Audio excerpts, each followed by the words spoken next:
F1 レジェンズ、今回は視聴者リクエスト第5位81年第15戦アメリカグランプリをお送りします。解説は小倉重則さん、そして当時ウィリアムズでメカニックを務めてらした中谷隆二さんをお招きして81年チャンピオン決定戦を振り返ります。最終戦となったこのアメリカグランプリ、ラスベガスの特設サーキットで行われましたが、小倉さん、はい、どんなサーキットなんでしょう。はい、シーザースパレスホテルというところの駐車場を、改造して作ったサーキットですね。1周が 3.54km、 75周のレースとなりますが、これコースを作るのはですね、ロングビーチグランプリをやったクリス・プークたちに協力を得て、作ったんですね。でこの、砂地のところ、それから、駐車場のところ、その2箇所を使って、コース路面は新たに再舗装しています。駐車場を利して一部砂漠の中のコースと、いうことになりますが、中谷さん、メカニックとするとですね、この曲がりくねったコースになりますけれども、セッティングなどの面についてはいかがでしょう。そうですね、ここのサーキット、新しい初めてのサーキットなのであまりグリップがないんですよね。でコースもわからないんで、だいたい似たようなサーキットのセッティングになっていると思います。どこに合わせた感じですか。多分こういうくねくねのサーキットっぽくそこそこスピードが出る感じですね。ご覧のようなレイアウトとなっていますが、当時中谷さんが FW07C というウィリアムズのマシン、メカニックを務めていましたが、ロイテマンの方ですね。そうですね。メカニック何人ぐらいで担当してたんでしょう。1台の車で2人ですね。小倉さん、少ないですね。現代だと車1台あたり最低5人はいますよね。中谷さんにはこういった当時の今とは違う話もどんどんしていってもらおうと思いますが、スターティンググリッドになりますが、ポールポジションにカルロス・ロイテマンが入りました。中谷さん、これチャンピオンシップを争うレースとなりましたけれども、どんな気持ちでこのグランプリ迎えたんでしょう。そうですね、チームのミーティングで、ピケの前にでゴールをしないとダメだっていうのはもう決まってましたから、とりあえず早く走る、ピケの前でゴールをすると。なるほど、そういうことですね。チャンピオンシップはロイテマンとピケ、そしてラフィー、この3人で争われます。スターティンググリッドです。チャンピオンシップ49点、トップのロイテマン、そしてアラン・ジョーンズ、このウィリアムズ勢がフロントローを独占しました。ロイテマンを1点差で追うネルソン・ピケが4番手、以下プロスト、ワトソン3列目、タンベイ、ジャコメリ、そしてマンセル、アンドレッティが5列目という状況です。でロイテマンから6点差のジャック・ラフィーは最終戦チャンピオンがかかっていますが、予選出遅れて12番手、この時ですが小倉さん、タンベイの車を使用してたんですね、ラフィー。そうですね、決勝にタンベイの車を使いました。最後尾サラザールの24台です。ベテランと若手の、交互に並ぶようなグリッドですよね。でロイテマンの希望でポールはアウト側、右側の方のラインになります。さあ、81年の F1 最終戦アメリカグランプリです。三つどもえのチャンピオン争い決定戦となります。体力とテクニックが要求される75周のレース、各社がスターティンググリッドにつきます。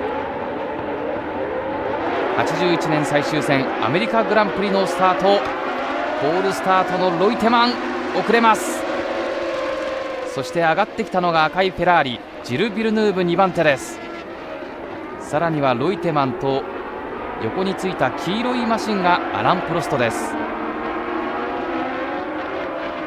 グリッド後方でちょっと出遅れたのが1台いましたね。いや、中谷さん、ロイテマンポールスタートだったわけですが、ちょっとねスタート遅れましたけれども。そうですね、なんであれあれっていう感じでしたね。スタートのうまさというのはロイテマンどうだったんですか。そんなに悪いとは思わないんですが、ダメでしたね、これはね。ダメでしたね。先頭に立ったのが同じウィリアムズのアラン・ジョーンズです。こちらジャリエ、オゼーラのジャリエですね。やっぱり、これはドライブシャフトの破損のようです。トップに立ったのがご覧のアラン・ジョーンズです。そして2番手にジル・ビルヌーブ、その後ろにアラン・プロスト、ジャコメリと続いていきますけれども、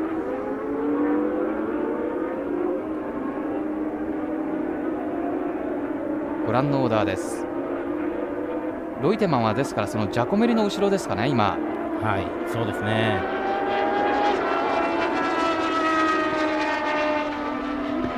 ネルソン・ピケの前に行けばいいというこの最終戦になります。その差はわずか1ポイント。2周目に入ってビルヌーブとプロストの距離が縮まってきています。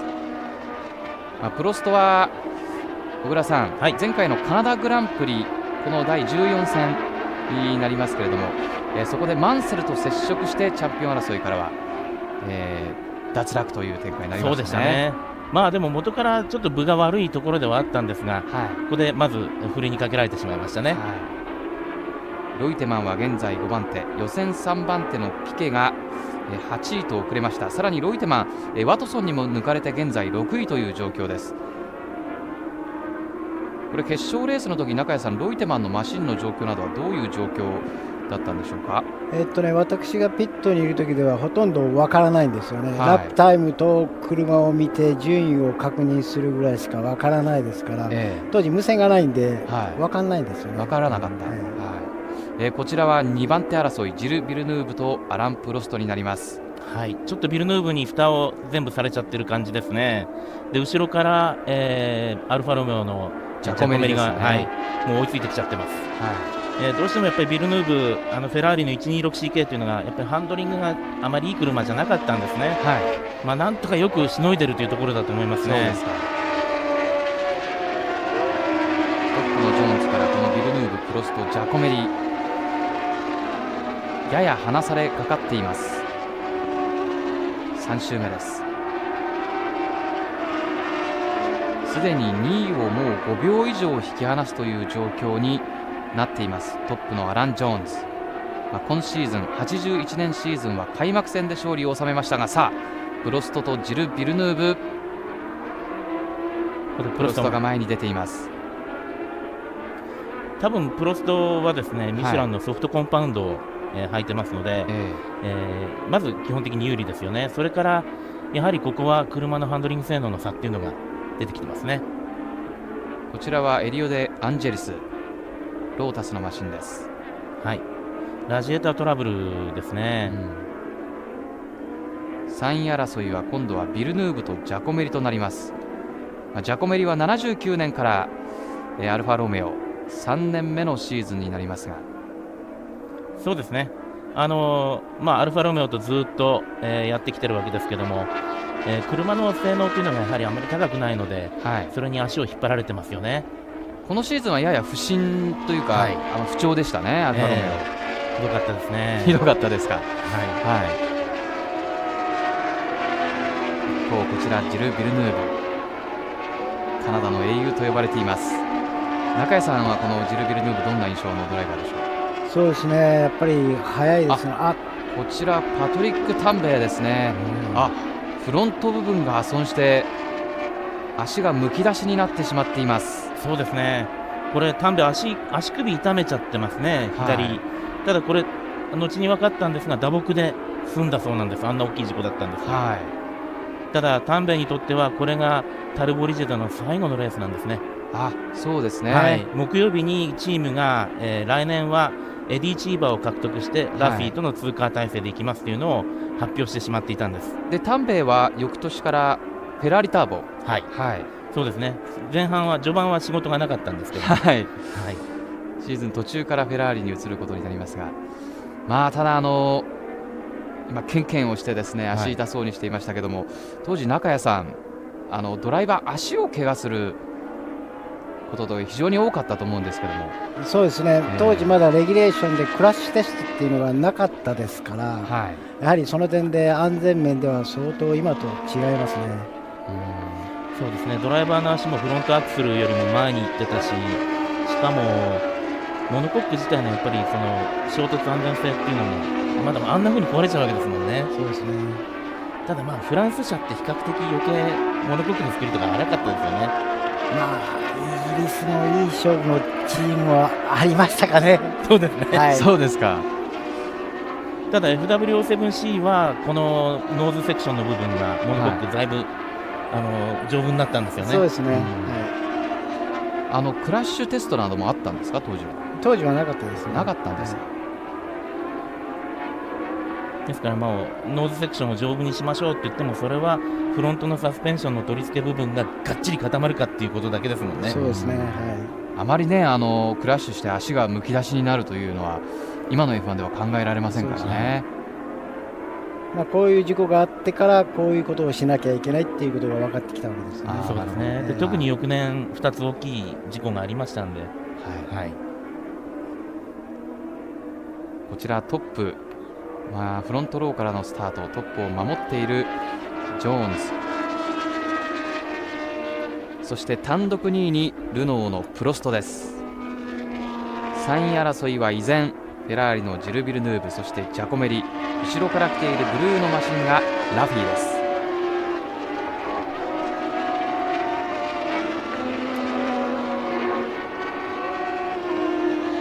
非常に駐車場に作ったということで、中谷さん、アップダウンもこれほとんどないと見ていいですか。そうですね、ほとんどないですね。でピットサインボードエリアから車が見えるのが最終コーナー一瞬だけなんですよね。なるほど。あと全く見えないんですよね。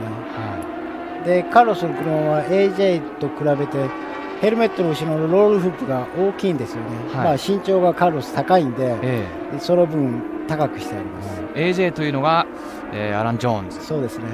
当時 AJ と呼んでたんですかね。そうですね。いろんなニックネームがつくと思いますが。そうですね、カルロスの場合ローレってついてましたね。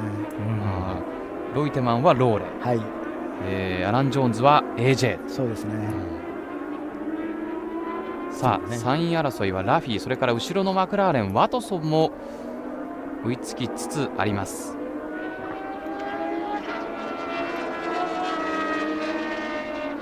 ワトソンの乗りますこのマクラーレン。そうですね、ワトソンのマクラーレン非常にやっぱりイギリスで勝って、さらにだんだん良くなってきてますよね。このカーボンモノコックというのが非常にやっぱりいいんですよね。中谷さん、例えばこの時代、マクラーレンとそれからロータスが唯一カーボンモノコックでしたけど、そうですね。ただ部分的には例えば DJ とかブラバムとかルノーなんか部分的に補強としてはカーボン使ってましたよね。そうですね、当時ぼちぼちっていう感じですね。ウィリアムズはまだまだそこまで行ってませんね。フルカーボンになったの確か85年の FW10 からですね。そうですね、はい。やっぱカーボン使うっていうのはやっぱりその車体の構成とかいろいろと理由があったわけですよね。そうですね、パトリック、デザイナーが非常に慎重派なんで、自分のなんていうんですか、その製品をものにするまで時間がかかるんですよね。で研究に研究を重ねてこれでいいっていうまで出さないですね。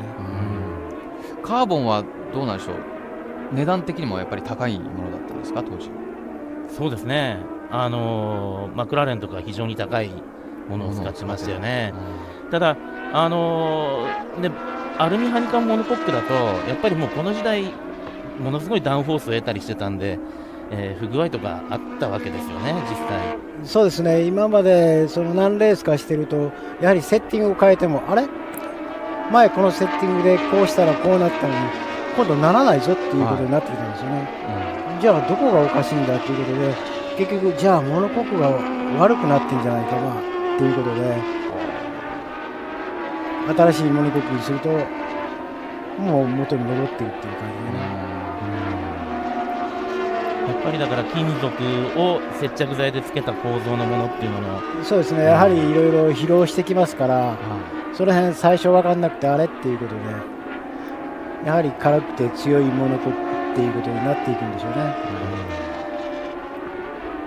実際ロータスもそれでカーボンコンポジットをやろうっていうのでやったんだそうですね。さてこの最終戦のチャンピオン争い注目ですが、ロイテマンが現在7番手、8位に1ポイント差追いかけているピケ、後ろからはアンドレッティもつけてきています。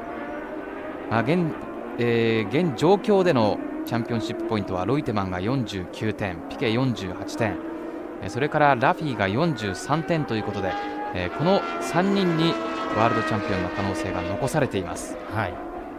ラフィーにとってはもう優勝しかないというところではあると思います。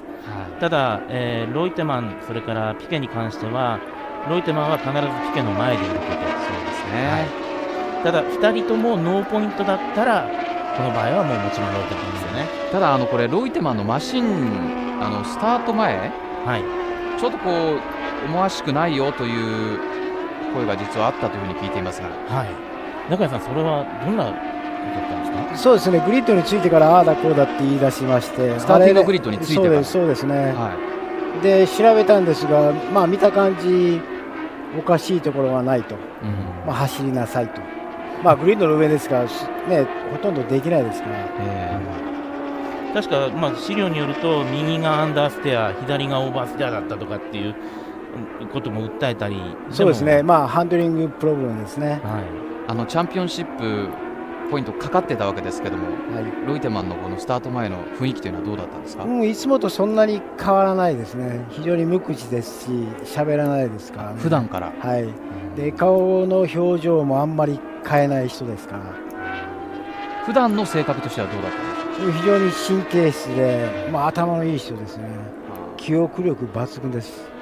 そうですか、はい、あまり神経質なのかなというイメージは僕ら持ってなかったんですけど、結構当時そういうのもよく書かれてましたね。だから勝てなくなったりすると、確か中谷さんの書かれてた昔の手記なんかでもなんかこうジンクスめいたことをいろいろとやってみたりとか、なんかこう内にこもっていろいろとやる感じだったみたいですね。南米のねアルゼンチンのドライバーですけれども、まあ、もしかするとその英語圏じゃない人なんで、やっぱり言葉のハンデっていうのもあったかもしれないんですけどね。当然ありますね。はい。まあ、これジャビー・クロンバックですね。ハンチングかぶってる人、有名なジャーナリストですけど、2005年の11月にお亡くなりになりましたね。随分すごいところで見てましたね、今レース。はい。チームのロータスのラップチャートをつけてたんですよ、この人。なるほど。はい。ロイテマンの話に戻りますと、中谷さん、ドライバーとしてのそのセンスといいましょうか、ドライビングスタイルという点ではいかがでしょうか？そうですね、まあ、非常に経験のあるドライバーですから、はい、ドライビングスタイルどうのこうのでチームで意見をするっていうのはまずないです。ドライバーの持ってる素質でそのまま走れっていう感じで、あと車の方で合わすっていう感じですね。で若いドライバーだとやっぱり運転の仕方はああだこうだっていうチームもありますが、はい、まあ、ほとんどの F1 のチームはそのドライバーにできるだけ車を合わせてあげる、っていうことですね。本当にこう無口で社交性がない人でしたけど、やっぱりレース終わってからも例えば勝った時負けた時とかでどうなんでしょう、変わるんですか？そうですね、カルロス・ローレだけ本当にキャッシュでお金をくれましたね、入賞した後は。びっくりしました、最初。ありがとうという意味です。そうですね、はい。で、レースが終わって、その次のレース行ったんですが、新しい封筒でメカニック2人にくれるんですよ。最初何かなと思って見たら、ドル札で入ってたんですね、ドル札が。で、何って言ったら、もらっとけっていうことで。そういうお金今までもらったことなかったんで、チーフメーカーにこんなんもらったけどどうすんのって言ったら、チーフメーカーが黙って、もう2人もらっとけっていうことで。そうなんですか。ローレだけでしたね。気遣いもする人なんですね。そうですね、すごいですね。カルロス・ロイテマンの新しい一面を見たという感じがしますけれども、でもある面ね、この年はジョーンズとものすごくもうやり合ってしまって。そうですね、はい。実際のその確執喧嘩して口も利かないというふうに言われてましたけれども、どうだったんでしょう？そうですね、ローレもともとあまり喋る人じゃないんで、うちにこもる人なんで、やはり AJ は AJ で勝たなきゃいけないし、ローレはローレで勝たなきゃいけないし、やはりその辺はライバルあります。Ninguno de los que estaban adelante de Carlos Reutemann y de Nelson Piquet, porque Gilles los viene conteniendo. Los únicos que están adelante son Alan Jones ganando y Alain Prost en el segundo lugar. Claro, y en ese momento eso alentaba de alguna manera las esperanzas de Reutemann de que se produjera algo parecido a lo de Jarama, donde todos se apilaron detrás de Villeneuve y no hubo cambio de posiciones, ¿no? En ese momento era lo mejor que podía, la mejor herramienta de la que ponía a disponer Reutemann para defender la posición y sus chances de ganar el título. En el equipo Renault, el compañero de Alain Prost era René Arnoux en esa temporada. Keke Rosberg y Chico Serra eran los pilotos de Fittipaldi. Ya se los comentaba lo de Keke Rosberg recién. Pablo Viñone, Chico Serra, un piloto que después de correr en Fórmula 1 se dedicó también a otras categorías y después se dedicó a ganar en el automovilismo brasileño, en el doméstico. Mientras tanto, Gilles sigue adelante, Giacomelli no puede con él y Laffite está a la expectativa atrás de Bruno Giacomelli viendo qué pasa, lo mismo que Watson, y se acercaron Reutemann, Piquet y Mario Andretti. Fíjense, 11 vueltas, Jones le lleva 8 segundos a Prost. Sí, aflojó esa diferencia, pero el tercero Villeneuve ya está a 21 segundos, ¿no? Es decir, prácticamente 2 segundos por vuelta. Y después todos juntos, entre 21 y fracción, 22, 23 segundos. Ahí venían todos los de ese trencito que estaba conteniendo, de alguna manera, Gilles. Jones estaba dando su última clase de manejo. No le gustaba al piloto australiano la manera de poner a punto los autos de aquella época, que tenían que ser autos realmente muy duros, que castigaban muchísimo el físico de los pilotos, y de alguna manera por eso dejó de correr en la Fórmula 1 en ese momento, circunstancialmente. Recordemos que después tuvo un breve retorno a la Fórmula 1 en el año 86 con el equipo Beatriz, precisamente teniendo la intención o la presunción de que los autos ya habían sido distintos, se habían mejorado. Efectivamente, esto fue así. Recordemos que en esta época, en 1981, Fernando, los autos todavía tenían efecto suelo, polleritas fijas y esas suspensiones hidroneumáticas que eran una burla al reglamento. Así es. Bueno, ahí está Bruno Giacomelli presionando a Gilles, pero no puede superarlo. Es la pelea de una Ferrari con un Alfa Romeo. El campeonato había empezado en los Estados Unidos, costa oeste, con una victoria de Jones y un segundo puesto de Reutemann y tercero de Piquet, cuando ahí Jones hace el provisorio récord de vuelta, hasta ahora 1:21.6. Después, en la segunda carrera en Brasil, fue la carrera histórica de los carteles que Reutemann dijo que no vio. Ganó Reutemann, segundo Alan Jones en la lluvia, y en la tercera ganó Piquet, segundo Reutemann y cuarto Alan Jones. Ahí Reutemann empezaba con esa seguidilla de triunfos, de segundos puestos y de terceros, a sumar mucho, y ganaba buena ventaja en el campeonato en esa primera parte. Sí, pensá, Fernando, que Reutemann llegó a esta carrera de Las Vegas con 7 podios, 2 victorias, 3 segundos puestos y 2 terceros puestos. Piquet, que había ganado una carrera más, 3 triunfos tenía, solamente tenía 6 podios. O sea, además de los 3 triunfos, 1 segundo puesto y 2 terceros. Y lo interesante del caso es que Piquet tenía 5 abandonos al momento de llegar a esta carrera de Las Vegas, todos por fuera de pista prácticamente, salvo la rotura del motor en Monza, esa rotura llamativa que le ocurrió prácticamente cuando estaba a muy poquito del final. De haber llegado a esa carrera en Monza, el campeonato habría sido muy distinto, ¿no? En este cierre de Las Vegas. Miren cómo venía del trencito, cada vez más cerca Piquet de Reutemann. Ambos se acercaban también al pelotón de adelante, encabezado por Gilles Villeneuve. Mientras tanto, se veía un movimiento extraño en esas curvas, en el Williams de Carlos Reutemann, como antes se había advertido también en el Brabham de Nelson Piquet. Un circuito difícil, puestas a puntos que no eran normales para los Fórmula 1. Y fíjense, ahí ya empiezan los rezagados y Alan Jones empezaba a superar autos muy rápido, muy temprano en la carrera. Sí, el rezagado era el Theodor de Marc Surer, el piloto suizo, que perdía en el 12º circuito, ya perdía una vuelta respecto del líder, un circuito corto. Pensemos que el récord de vuelta que acaba de señalar Alan Jones, en el orden del minuto 21.6, es poco menos de 4 segundos más lento que la pole position de Reutemann, 1:17.8, un circuito de 160, 170 kilómetros por hora de promedio, y Reutemann, que hace todo lo que puede para defenderse de Piquet, tampoco puede ir mucho más adelante, el auto no se lo permite, y quienes vienen adelante están siendo de alguna manera fijos, ¿no? Detrás de Gilles Villeneuve, que no les impide pasar con las mejores normas. Y miren Piquet cómo lo va atacando a Reutemann, casi fue al roce en esa curva a la derecha. Reutemann quedó adelante. Mario Andretti atrás con el Alfa Romeo, la expectativa.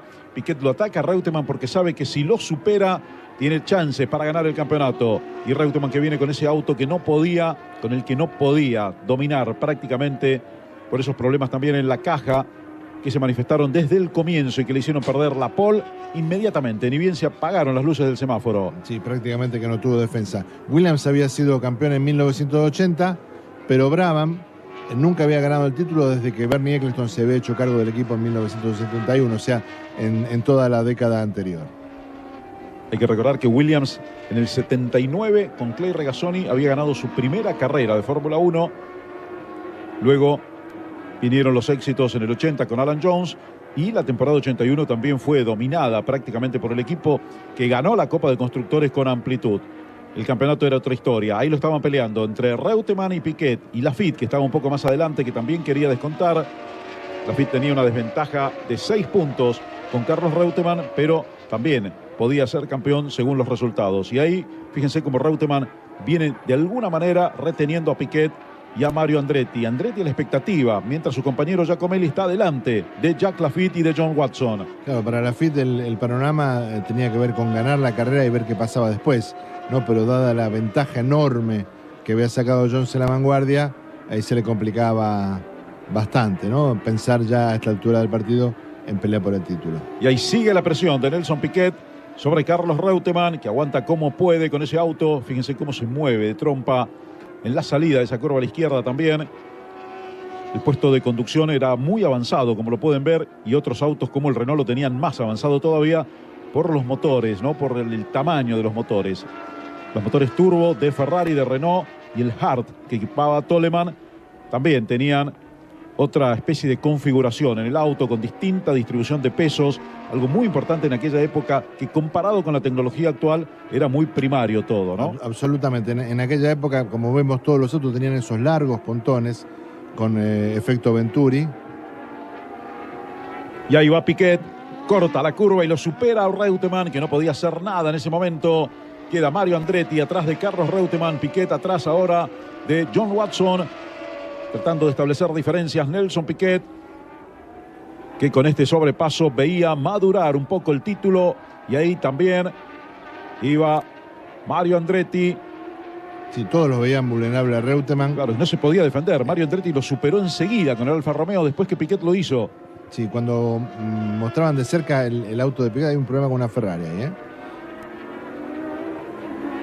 Hay una Ferrari que va más lenta mientras Alan Jones sigue en la vanguardia. En el auto de Piquet se veía un supletorio en el costado derecho del cockpit. Esto era para que el brasileño pudiera apoyar la cabeza y no sufrían tanto los músculos del cuello. Recordemos, en Europa en general se corría en el sentido de las agujas del reloj y en esta pista de Las Vegas se estaba corriendo en el sentido inverso, lo cual en Nelson Piquet, que siempre tuvo un físico bastante complicado para resistir las carreras de Fórmula 1, lo sentía más particularmente que los demás rivales.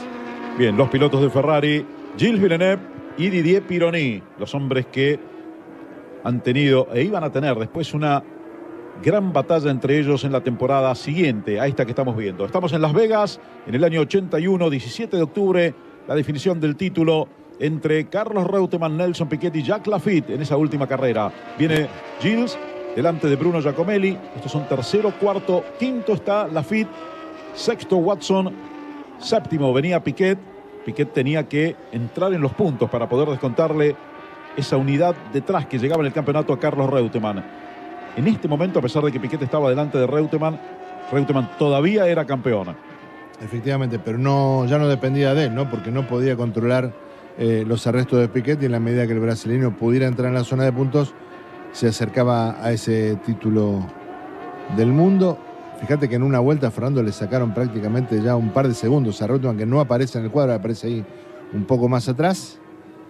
El piloto brasileño venía también muy exigido, como decía recién, con su físico y con lo que suponía girar con estos autos muy duros, con mucho efecto suelo, en un circuito que no estaba, digamos, que no era el ideal, no había sido preparado ad hoc para esta carrera, y de hecho entiendo que ya no existe más. En este momento hay un gran shopping mall en esta zona de lo que era el parque de estacionamiento de uno de los hoteles más famosos de Las Vegas. Y como variante de todo esto que estamos contando también, y para agregarles más datos, los motores V12 que compartían con los V8 en esta carrera eran los de los Matra y también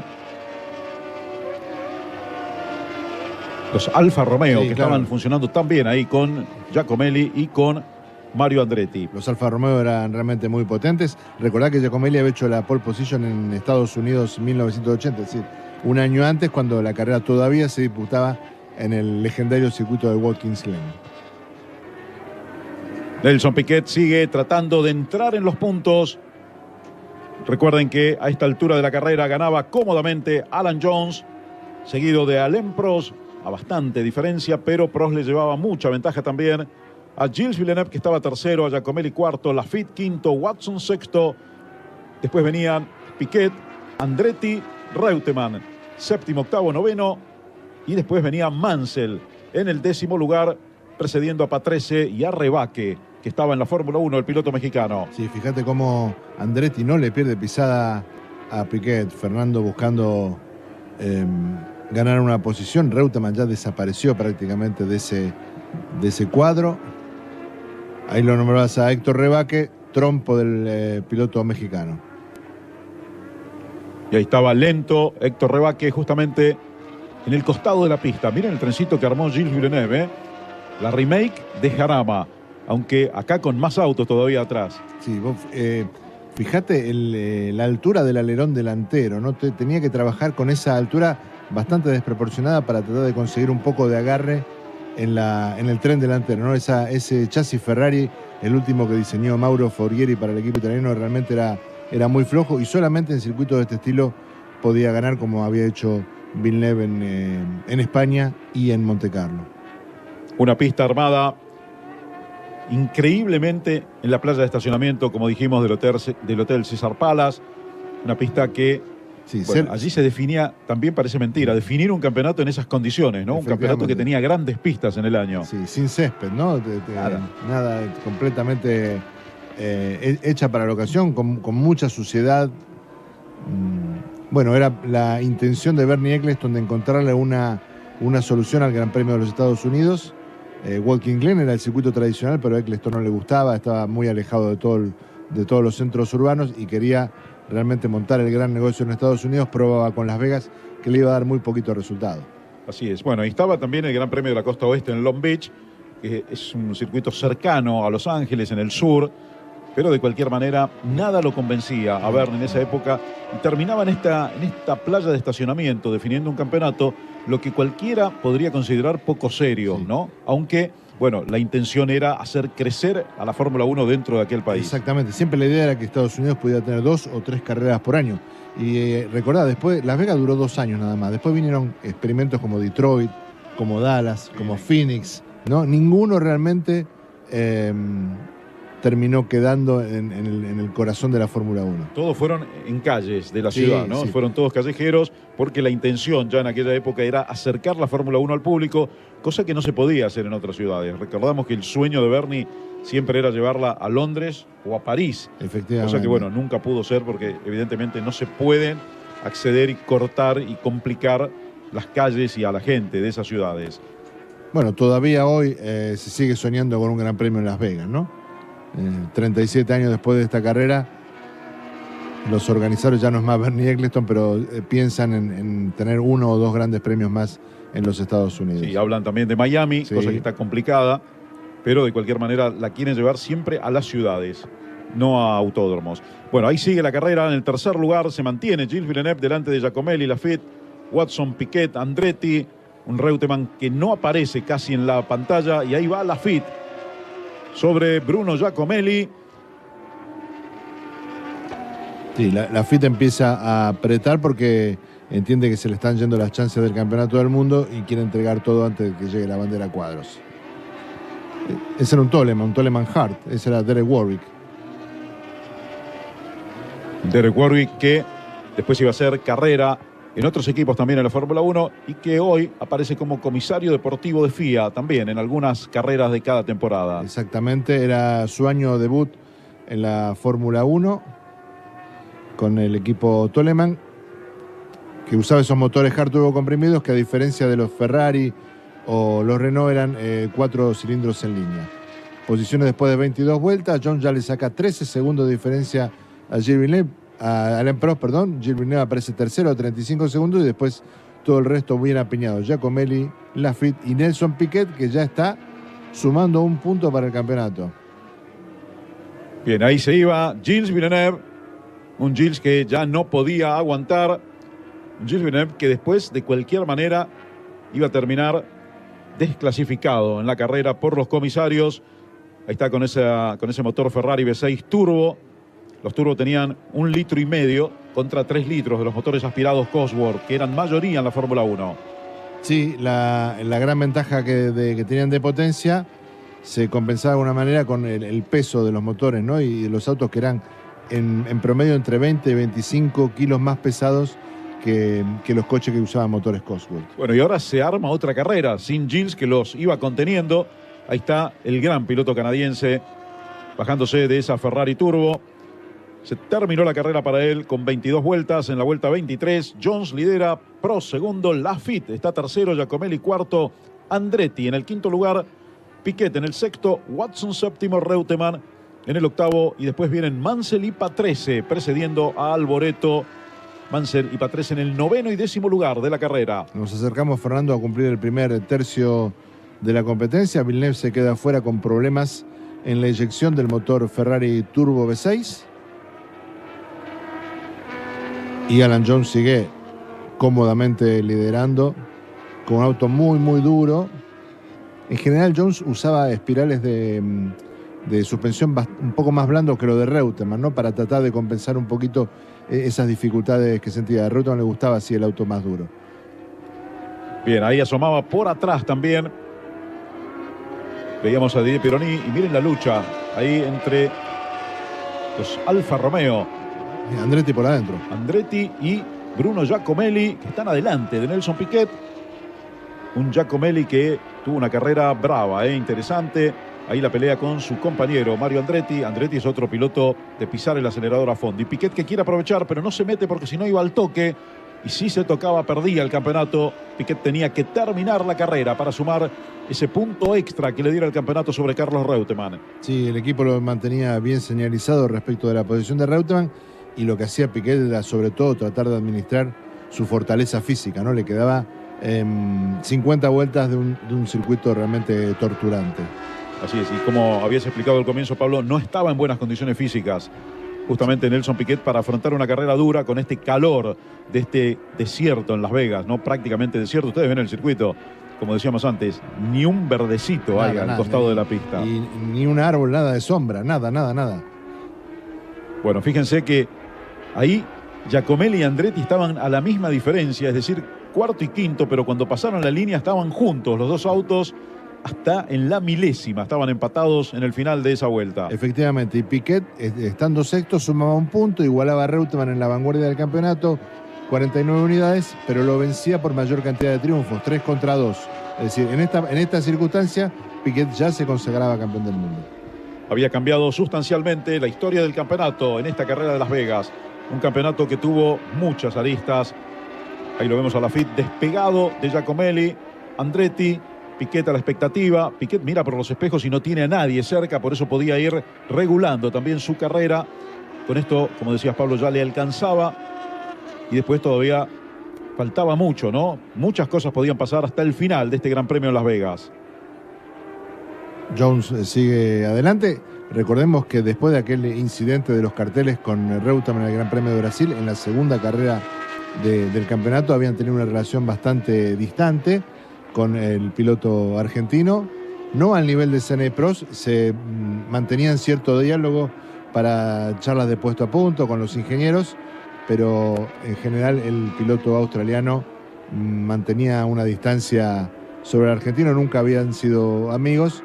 Y Jones resentía de la cuestión contractual, ¿no? El contrato decía claramente que era el piloto número 1 y que Reutemann era el piloto número 2, y nunca había digerido esa circunstancia de Brasil.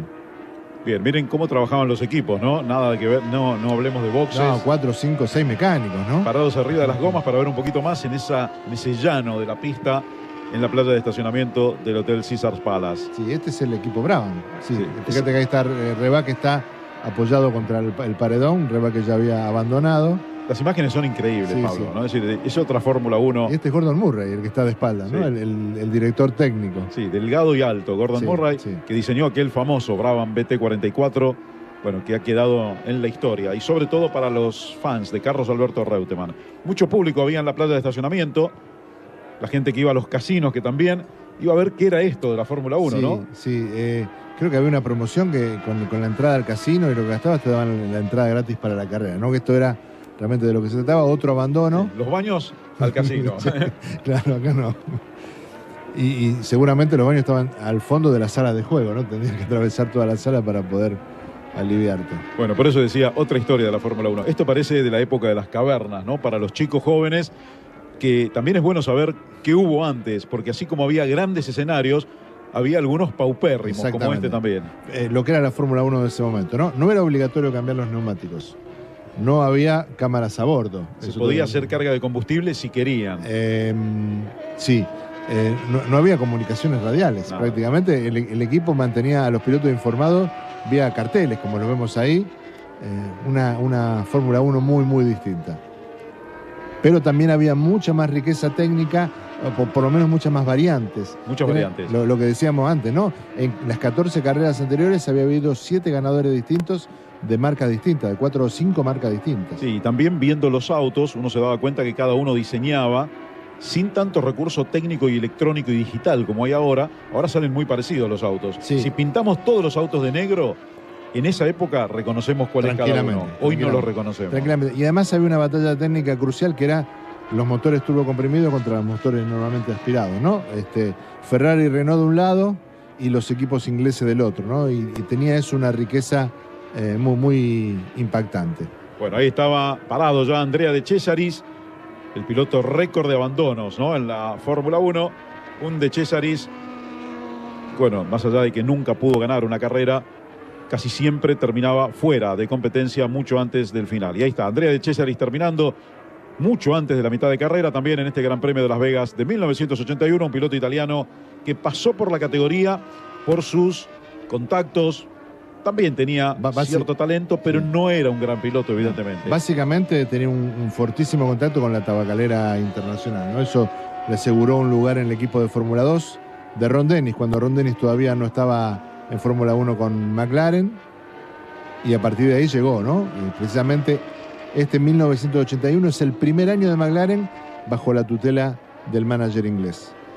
La carrera sigue, Alan Jones ganando con absoluta comodidad, más de 13 segundos sobre Alain Prost y más de medio minuto sobre el tercero, Jacques Laffite. Después venían Andretti, Giacomelli, Andretti, Piquet, Watson, Reutemann. Reutemann peleaba con Mansell, que a veces lo presionaba también. Mansell se venía para adelante con el Lotus. Mientras tanto, Alan Jones iba muy tranquilo liderando. Una carrera que pasó a ser histórica justamente por esta definición del campeonato y por el escenario. Decíamos antes que habían pasado muchas cosas en el torneo de 1981. Reutemann empezó con todo, sumando muchos puntos, 2 victorias en las primeras carreras. Y ahí está la clasificación. Ya hay 18 segundos de Jones a Prost y 40 a Laffite. Después Andretti, Piquet, Watson ya había desaparecido. Por lo menos ahí de los 6 primeros, Bruno Giacomelli que de cualquier manera tenía una buena carrera. Efectivamente, ahí va para los boxes, era John Watson precisamente, viene Reutemann delante de Mansell. Piquet ya estaba quinto, ya estaba sumando 2 puntos.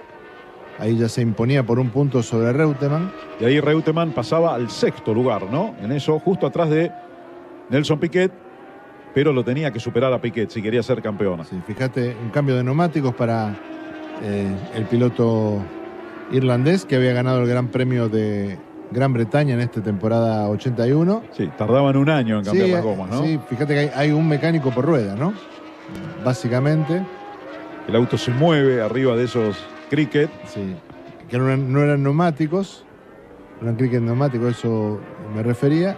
Y sale después de haber pasado unos 15 segundos, ¿no? Detenido en los boxes. Hoy estamos hablando de detenciones de 2-3 segundos. Bien, y ahí está Alan Jones, incontenible. Adelante. Un Alfa Romeo. Mario Andretti. Ese es Mario Andretti con problemas en la trompa. Hubo un golpe allí seguramente, ¿no? Y en la parte trasera también. Sí, se rompió la suspensión trasera derecha. En los papeles se acababa la larguísima campaña del piloto italoamericano en la Fórmula 1, que había debutado con una pole position en Estados Unidos en 1968. Hace poquito se cumplieron 50 años de eso. Bueno, Andretti mira la parte trasera del auto a ver qué es lo que pasó allí. Esa suspensión trasera derecha absolutamente rota, como lo pueden ver, con la goma inclinada. Y por eso estaba levantada la trompa. Miren el escenario, el panorama general. No es un paisaje muy lindo, ¿no? Para ver y ni para mostrar. Ahí está Carlos Reutemann presionado por Nigel Mansell. Ahí se veía claramente la parte del estacionamiento del Caesars Palace y la parte lateral, ¿no? El campito donde se había trazado la zona trasera del circuito, ¿no? Una cosa realmente increíble, ¿no? Un circuito así para una definición del Campeonato del Mundo. Ahí está Jones, dominante con el Williams. Hay que decir también que en el equipo, esto Carlos Reutemann nunca lo dijo, ni jamás lo va a confesar. Ahí está pasando rezagados a ese Arrows. Alan Jones, bueno, decía, nunca dijo Reutemann, pero lo sabíamos todos desde afuera que en el equipo la preferencia era por Alan Jones. No lo querían mucho a Reutemann después de esa desobediencia del Gran Premio de Brasil, en la que Carlos había ganado, más allá del cartel que le habían mostrado, bajo la lluvia, en el circuito de Jacarepaguá. Sí, hay una anécdota interesante. En el contrato de Reutemann, que establecía que era número 2 y que si en el momento decisivo de la carrera Alan Jones se encontraba a menos de 7 segundos de ventaja, tenía que dejarlo pasar. Digo, en el contrato estipulaba una recompensa económica en caso de victoria. Williams nunca le pagó ese bonus a Reutemann por la victoria de Brasil y Reutemann nunca lo reclamó. Como sabiendo que había hecho algo que iba en contra de lo que había firmado. Y después, con el correr de los años, Reutemann se portó verdaderamente como un caballero, porque nunca habló mal del equipo, más allá de los problemas que hubo y de los problemas misteriosos que quedaron, algunos míticos inconvenientes que uno imagina que pudieron haber, porque la gente normalmente dice que le pusieron una caja que estaba mala, pero bueno, eso nunca se supo realmente, ¿no? Reutemann jamás habló mal del equipo, más allá de todo esto que pasó en el campeonato 1981. Ahí está la carrera con 31 giros. Jones ganando por más de 20 segundos sobre Prost, más de 40 sobre Laffite. Después Piquet, Reutemann, Mansell. Piquet y Reutemann ya estaban cuarto y quinto, pero reiteramos, fíjense que Reutemann estaba 11 segundos atrás de Nelson Piquet y para ganar el campeonato tenía que superar al brasileño. Sí, recordá que Piquet lo había superado a Reutemann en el giro 18, es decir, 13 vueltas antes. La diferencia era de 11 segundos. Casi un segundo por vuelta le venía sacando Piquet al piloto argentino y eso tenía que ver básicamente con la condición poco apropiada que tenía el Williams que estaba manejando en esta circunstancia, ¿no? Sigue De Cesaris en los boxes, intentan devolverlo. Andrea De Cesaris, allí en los boxes, el compañero de John Watson, y ese era Alain Prost, que estaba segundo en una detención con el Renault, que ocupaba, como decíamos, el segundo lugar a 20 segundos del líder.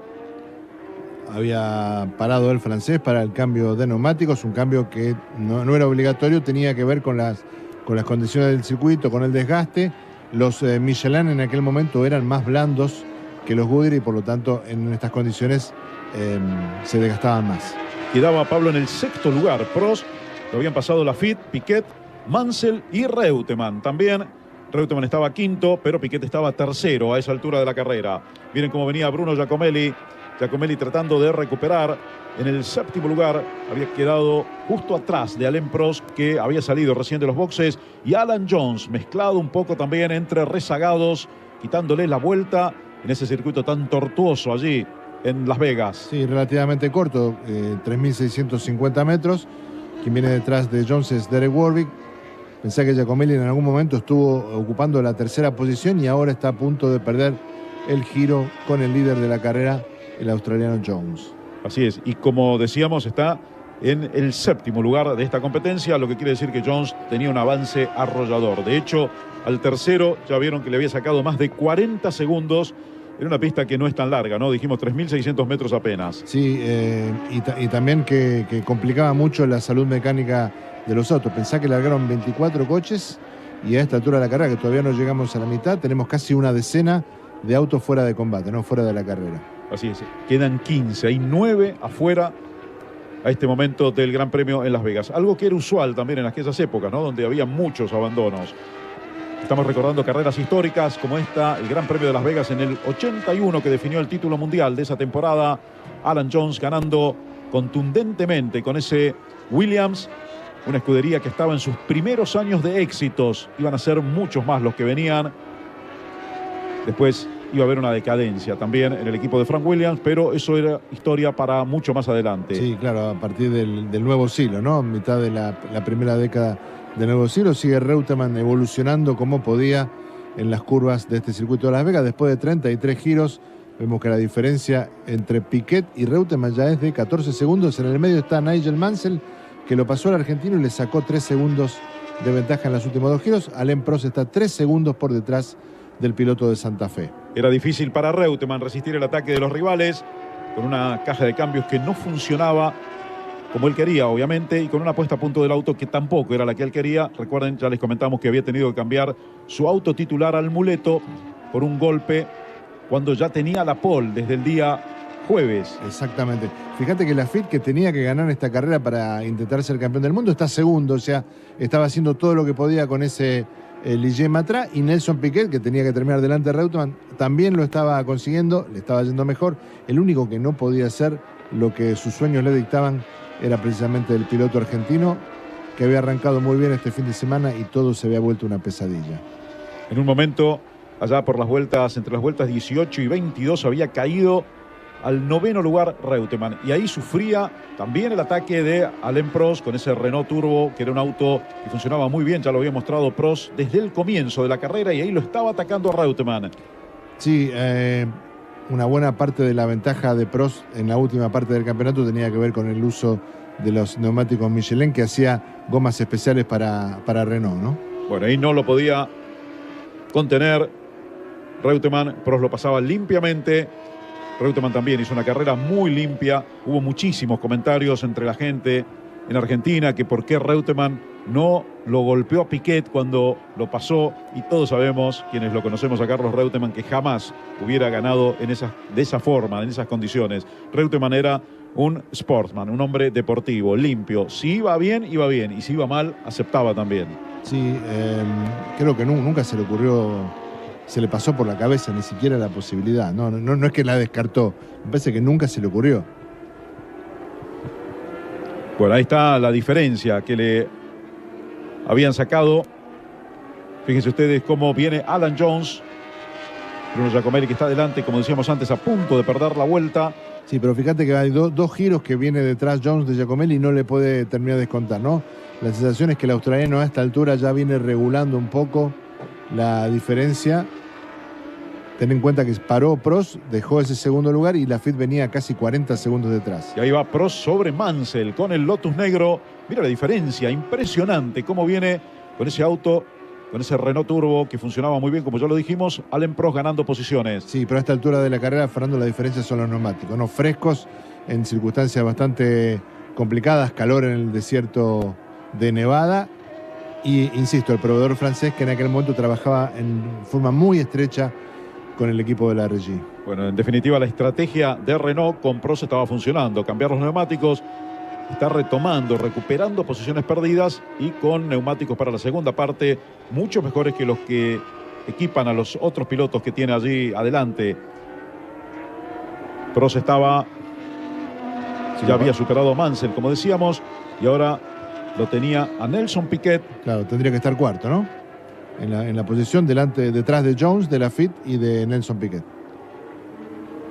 Pero delante de él viene una Ferrari, me parece que la de Pironi, que viene rezagada. Sí, con vueltas perdidas. Pironi está en el 12º lugar con vueltas perdidas. La clasificación estaba mostrando a Jones, Lafitte, Piquet, Prost, Mansell, Reutemann, los 6 primeros. Después Giacomelli, Watson, Alboreto, Rosberg, Patrese, Pironi en el 12º lugar. Después Warwick, de Cesaris, que también perdía vueltas.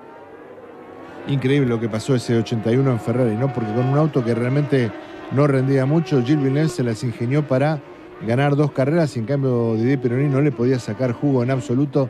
Estaba muy complicado con el manejo. Después, el año siguiente, con la 126 C2, bastante mejor el auto de Harvey Postlethwaite. Bueno, Pironi se puso a la altura de Villeneuve, ¿no? Y ya sabemos todo lo que pasó. Pero con un auto complicado, Villeneuve le sacaba muchísima diferencia a su compañero de equipo. Y ahí va Prost sobre Pironi, que está perdiendo la vuelta, recuerden. También estaba Eliseo Salazar todavía allí en carrera, haciendo lo que podía con su auto. No tenía evidentemente un auto de punta Eliseo, pero estaba en carrera, 15º a esta altura del Gran Premio de Las Vegas. Va Prost sobre Pironi, viene Mansell, viene Carlos Reutemann, que se iba allí de la imagen. Reutemann tenía una gran brecha, un gran espacio atrás, pero eso tampoco le servía al piloto argentino. Tenía que mirar para adelante y tratar de superar a Piquet. Ahí va Prost sobre Pironi, que le deja el espacio. Perdía la vuelta con Alain Prost y ya la había perdido con Jones, que estaba ganando cómodamente la carrera. Mencionaste recién Fernando Eliseo Salazar, corría un Ensign del equipo de Morris Nunn. Había largado desde la última posición, un tiempo de clasificación que había sido casi 4 segundos más lento que el tiempo de la pole position conquistado por Reutemann. Sí, por eso decía también que no tenía un auto acorde como para poder ir más adelante, ¿no? Nada. Era una época donde los equipos chicos también estaban muy lejos de la punta, algo que sigue ocurriendo también. Sí, y cuando decimos chicos, decimos realmente chicos porque eran equipos de garage donde como mucho podían tener 10 empleados, ¿no? Se compraba un motor Cosworth, una caja Hewland, se armaba un chasis en aluminio y se salía a competir básicamente. Bueno, ahí está Nelson Piquet, que no tiene a nadie cerca. Atrás, Piquet estaba allí en el tercer lugar detrás de Jones y Lafitte. Eso le servía al piloto brasileño para ganar el campeonato.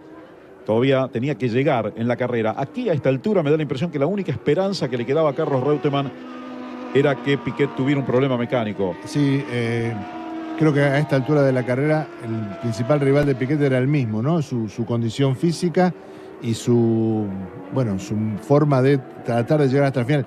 Inclusive se supo después, el piloto brasileño vomitó durante la carrera a causa de los trastornos que le causaba manejar en este tipo de competencia. Y ahí está Jones, absolutamente dominador desde el comienzo en este Gran Premio de Las Vegas. Un Alan Jones que había sido, como ya lo comentamos, campeón del mundo en 1980 y era un piloto de esos duros que han pasado por la Fórmula 1, ¿no? Muy, muy duros, que hacía un buen tándem con Patrick Head y también con Frank Williams, pero sobre todo con Patrick Head. Y era el piloto que habían adoptado en 1978, prácticamente el piloto que manejó el primer auto diseñado por Patrick Head y de alguna manera era la niña bonita, ¿no?, de ese equipo. Les había dado su campeonato del mundo, su primer campeonato del mundo, les había dado la mayor cantidad de victorias en esos 3 años de éxito y por lo tanto sufrían mucho la decisión del piloto australiano de dejar la Fórmula 1. Sí, recordemos que también, más allá de haber hecho un gran año en 1980, terminó ganando el campeonato golpeándolo a Piquet contra el muro. Totalmente, exactamente. Bueno, ahí está Alan Jones, que también, más allá de todo esto que estamos comentando, era muy buen piloto, ¿no? Y muy rápido sobre todo. Carlos Reutemann era más desarrollador del auto, ponía mejor a punto que Alan Jones, tenía más sensibilidad. Exacto, mucha más sensibilidad para la puesta a punto. Y Jones prepeaba los autos más que manejarlos, ¿no? Pero también lo sentía mucho en el rigor físico y no le gustaba para nada este tipo de auto donde la aerodinámica empezaba a mandar sobre las cuestiones mecánicas y por eso se necesitaban suspensiones muy duras para poder sacarle el rendimiento. Y ahí está Piquet en el tercer lugar de la carrera. Se le está acercando Alain Prost, que viene como un tren desde atrás, desde que cambió los neumáticos, como lo comentamos recién. Piquet igual con el tercero o con el cuarto lugar mientras estuviera delante de Carlos Reutemann, se transformaba en el campeón del mundo en 1981. Reutemann había tenido puntos altísimos en la temporada, como ya lo comentamos también en toda la primera parte donde sumó muchas unidades, pero también en Monza.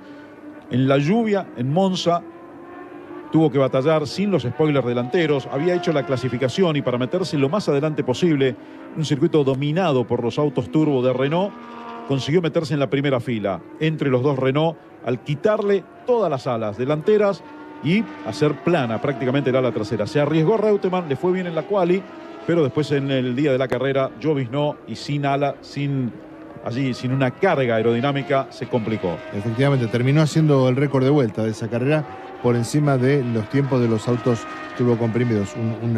Realmente un hallazgo en Monza, ¿no?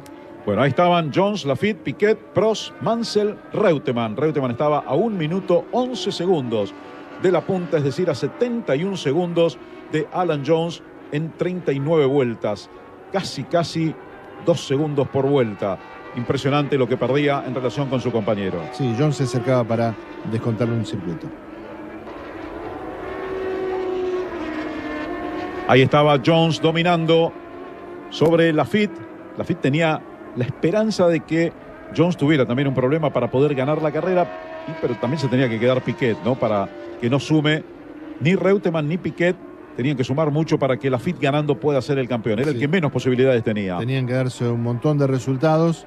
Recordemos que Laffite había ganado la carrera anterior en Canadá, disputada bajo la lluvia, donde los neumáticos franceses rendían mucho mejor que los norteamericanos, y esa victoria era la que le había dado la chance matemática de pelear por el título aquí en Las Vegas.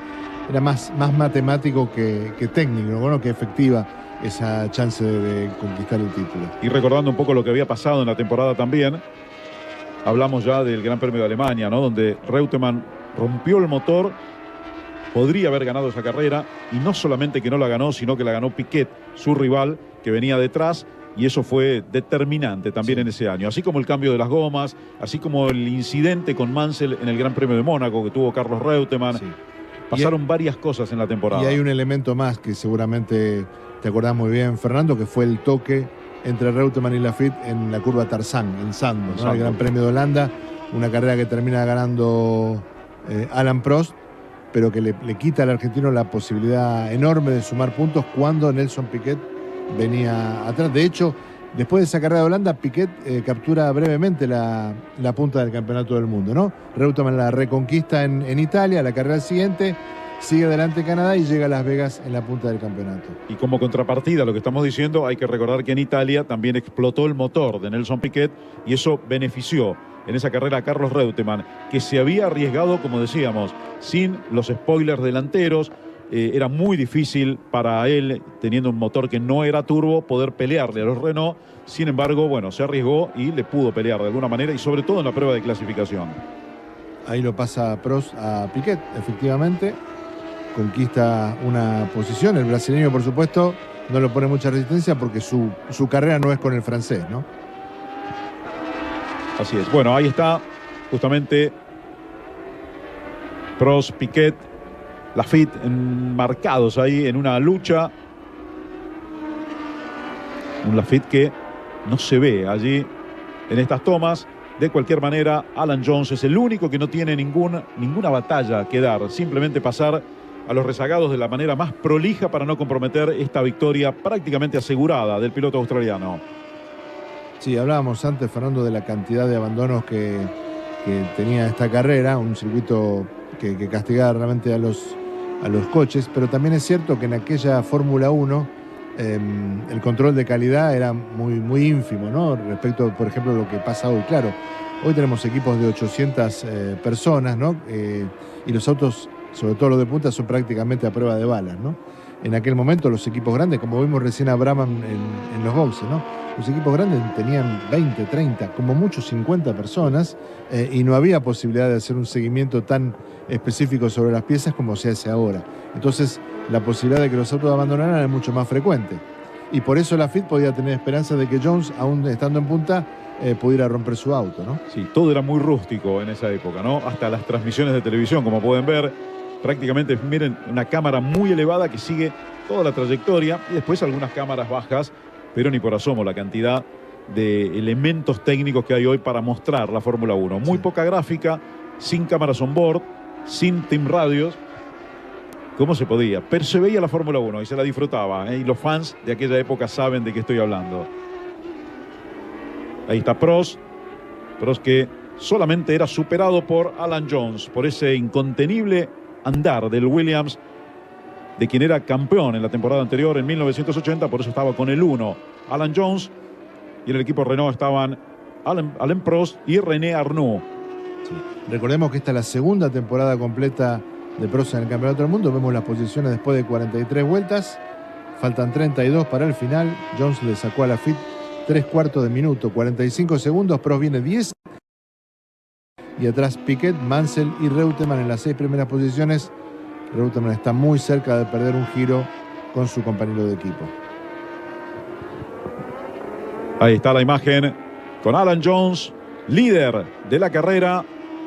Cómodo líder, ¿eh? Lleva muchísima ventaja, como lo veíamos recién. Y con un ritmo muy parejo, realmente muy parejo. Muy consistente y con un auto que le responde plenamente. A diferencia del de su compañero de equipo, Carlos Reutemann, que era quien necesitaba la respuesta del auto para poder ser campeón mundial en esa temporada. Hubiera sido, creo yo, un campeón mundial merecido, Carlos Reutemann, cuando uno analiza globalmente el año 1981. Sí. Hay que tener en cuenta que después del Gran Premio de Gran Bretaña, Reutemann había sacado 17 puntos de ventaja sobre Nelson Piquet. Eso equivalía prácticamente a 2 carreras cuando le quedaban 6 en juego al campeonato. Una diferencia que cualquier equipo habría hecho lo imposible para tratar de defender, ¿no? Me parece que Williams no tuvo esa consideración. Apuntaban específicamente a ganar el campeonato de constructores. En aquella carrera de Inglaterra se produjo una anécdota muy interesante. Un periodista británico le dijo a Reutemann, bueno, es imposible que pierdas el campeonato. Y Reutemann le dijo, te apuesto a que lo voy a perder. Jugaron esa apuesta por 25 libras. El periodista era Alan Henry y Reutemann conserva el cheque. Hasta donde yo entiendo, conserva el cheque que nunca cobró. Había ganado esa apuesta después de perder el campeonato. Increíble, ¿no? Bueno, anécdotas de esa temporada 1981. Claro, creo que todo eso vino a cuenta porque era el momento también del cambio de las gomas, ¿no? Exactamente, Reutemann estaba... Y él no confiaba, como lo explicabas antes, Pablo, en las Goodyear. Absolutamente incrédulo respecto de la posibilidad de que las Goodyear pudieran rendir al nivel de las Michelin. Y él es cierto, él había puesto a punto ese chasis número 12 para la goma francesa y nunca consiguió el mismo rendimiento después con el caucho norteamericano. Bueno, hay equipos, lo hemos dicho muchas veces en las transmisiones, especialistas en perder campeonatos. Y Williams y McLaren, porque con lo que pasó con Williams en esta temporada que estamos viendo, con lo que pasó con McLaren en la temporada 2007, muchos lo recordarán, ¿no? Aquella batalla entre Alonso y Hamilton, que fue mucho más acá en el tiempo de lo que estamos viendo ahora, pero son equipos especialistas. Y después le llegó, como si fuera un karma, esto de que en la actualidad están en el fondo, tanto Williams como McLaren.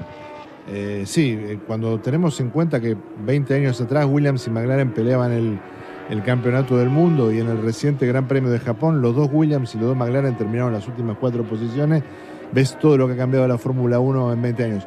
Un equipo que también suele ser especialista en perder títulos, no hay que ignorarlo, de Ferrari, ¿no? Sí, Digo, a lo largo de la historia. Lo que pasa es que Ferrari ha competido muchísimo más a lo largo de la historia y ha tenido más chances de perder títulos. Así es, ha perdido y ha ganado mucho también, claro, ¿no? O sea, ha tenido épocas doradas. De cualquier forma, aquí en la carrera, Williams pierde un campeonato con Carlos Reutemann de manera increíble. Y ahí está Lafitte, ahí está Eccleston, miren qué joven. Y el que está de espalda es Max Mosley, que en aquel momento era el abogado de la Asociación de Constructores de Fórmula 1, después fue presidente de la Federación Internacional del Automóvil. Esta imagen también sirve para que muchos jóvenes entiendan mucho de lo que pasó después, hasta los años del nuevo milenio, cuando Eccleston dirigía la Fórmula 1 y Max Mosley dirigía la Federación Internacional de Automovilismo. Venía la relación ya de aquella época y de mucho antes todavía, ¿no? Desde que Eccleston llegó a principios de los 70 a la máxima categoría. Exactamente, cuando adquirió la propiedad del equipo Brabham. En aquel momento, en este momento, 1981, el presidente de la Federación Internacional era Jean-Marie Balestre, ¿no? El mismo que después, a lo largo de la década del 80, iba a tener tantos y tantos episodios polémicos conduciendo la Federación Internacional y tratando de restringir el poder de Eccleston en la Fórmula 1. Una batalla institucional que duró varias temporadas, que produjo inclusive huelgas, carreras que se frustraron, e inclusive esta temporada hubo una carrera en Sudáfrica a la que no se le otorgó puntos, que ganó Reutemann, que con esa carrera con puntaje hubiera sido claramente campeón también el piloto santafesino. Exactamente, lo que pasa es que a esa carrera de Sudáfrica fueron todos los equipos ingleses con las polleritas móviles, que para el reglamento del 81 los había prohibido la FIA. Y la carrera siguiente a esta de La Vega es Sudáfrica 82, como bien recordás, Fernando, es la de la famosa huelga de los pilotos en las pruebas previas, capitaneados por Didier Pironi y por Niki Lauda, que volvía a correr a propósito de una multa, una superlicencia que pretendía poner en efecto Jean-Marie Balestre sin haber consultado a los corredores. Balestre fue un hombre muy conflictivo en el manejo de la Fórmula 1. Sí, le hizo daño al automovilismo. Sí, creo que sí, que le hizo mucho daño, porque además tomó decisiones muy parciales, no la decisión que le convenía a toda la categoría, sino a determinado grupo en la categoría. Fue muy cuestionado, finalmente después vino la batalla con Max Mosley, con Eccleston sobre todo, como la contabas recién, Pablo, una batalla que perjudicó bastante también el andar normal de la categoría. Sí, esa batalla de alguna manera encontró una tregua con el Pacto de la Concordia, ¿no? que se charló mucho en Maranello, cuando Enzo Ferrari recibió a las dos partes y sentó las bases para la Fórmula 1 moderna, por lo menos para el arreglo comercial de la Fórmula 1 moderna, cómo se fue repartiendo, ¿no? Bueno, un barrido de cámaras, porque no había muchas cámaras, había que volver rápido allí. Y ahí está Nelson Piquet, consagrándose por el momento a esta altura de la carrera, campeón del mundo. Este es Jacques Laffite, que también hacía lo que podía, pero de cualquier manera no le alcanzaba a Laffite. Para Piquet cada vuelta que pasa es un pequeño triunfo, ¿no? Porque lo acerca más a la bandera cuadros y a la posibilidad de conseguir su primer título del mundo. Está cuarto ahí detrás de Laffite. Y Alan Jones sigue, lo vemos vuelta tras vuelta y el ritmo y la consistencia es invariable, ¿no? Sigue andando por las mismas trayectorias, nunca bloquea, no se pasan las frenadas, aplica la potencia justa, tiene el auto ideal para ganar en estas condiciones. Quiero contarles también algo, ¿no? Ver esta carrera después de muchas décadas, más de 3 décadas y media, 37 años después, es una cosa. Haberla vivido en ese momento con el sufrimiento del vuelta a vuelta, de los problemas que tenía Carlos Reutemann, para todo el público argentino, sobre todo que quería que Carlos Reutemann fuera campeón, fue un verdadero calvario este Gran Premio de Las Vegas en 1981. No es un grato recuerdo, pero vale la pena revivirlo para que la historia quede fresca, cómo fueron realmente las cosas en esa playa de estacionamiento del Hotel Caesar Palace. Sí, también para entender un poco lo que pasó, ¿no? Reutemann después, cuando terminó la carrera, se bajó del auto y se fue directamente para su cuarto de hotel, no tuvo contacto con el equipo Williams. Después reportó que había tenido problemas con la segunda, la tercera y la cuarta marcha, que se saltaban. Algo así le había pasado en España cuando había terminado cuarto atrás de ese trencito que venía con Gilles Villeneuve adelante. Patrick Head dijo que la caja no tenía ningún problema, pero después cuando la desarmaron en Didcot, donde estaba la sede de Williams, encontraron que unos door rings, o sea, unos aros que tenían que sostener algunas marchas, estaban en pésimas condiciones. Y eso fue lo que creó mucha confusión. Fíjense que ahí Jones le está quitando la vuelta a Carlos Reutemann. Increíble, Carlos Reutemann había hecho la pole y no se olvidó de manejar del jueves para el sábado. Exactamente, vos sabés que en la conferencia de prensa posterior, bueno, no había conferencia de prensa en ese momento, pero periodistas le preguntaron a Jones cuál había sido el momento más agradable de la carrera. Él dijo cuando le sacó una vuelta a Reutemann, en ese momento, precisamente. Tal era la tensión que había entre los dos pilotos del equipo Williams. Bueno, y ahí Piquet estaba también superando a Jacques Laffite. Ahí está Nelson Piquet, que quería asegurar de alguna manera el título. Lo estaba consiguiendo, pero no solamente por su andar, que no estaba para la punta para ganar la carrera, sino por los problemas de Carlos Reutemann, que cada vez lo mandaban más atrás. Fíjate, creo que se alcanza a ver ese apoya cabeza negro que hay a la derecha del cockpit de Piquet. Solo así podía sostener la cabeza y girar. Pensá que en un circuito de 3.600 metros como este había 5 lugares donde se doblaba prácticamente de 180 grados, ¿no? Una fuerza G importante, y el físico de Piquet lo acusaba realmente. Y Laffite, que lo quería seguir peleando a Nelson Piquet. De cualquier manera, vimos que se movía mucho el Ligier Matra en la salida de algunas curvas. 50 vueltas, Jones gana por 50 segundos sobre Prost, 1 minuto 0.8 sobre Nelson Piquet, una eternidad. Laffite está cuarto, Mansell quinto, y Giacomelli vuelve a aparecer en el clasificador después de haberse caído luego de la primera parte. Ahora está sexto el piloto italiano, que en 1978 ganó el campeonato de la Fórmula 2 europea con el March 782. Ahí aparece Nigel Mansell detrás de Laffite. Queda un tercio de la carrera. Y ahí está Mansell, con un puesto de conducción muy avanzado. Miren dónde está sentado el piloto, dónde está el casco de Mansell, en el primer tercio del auto.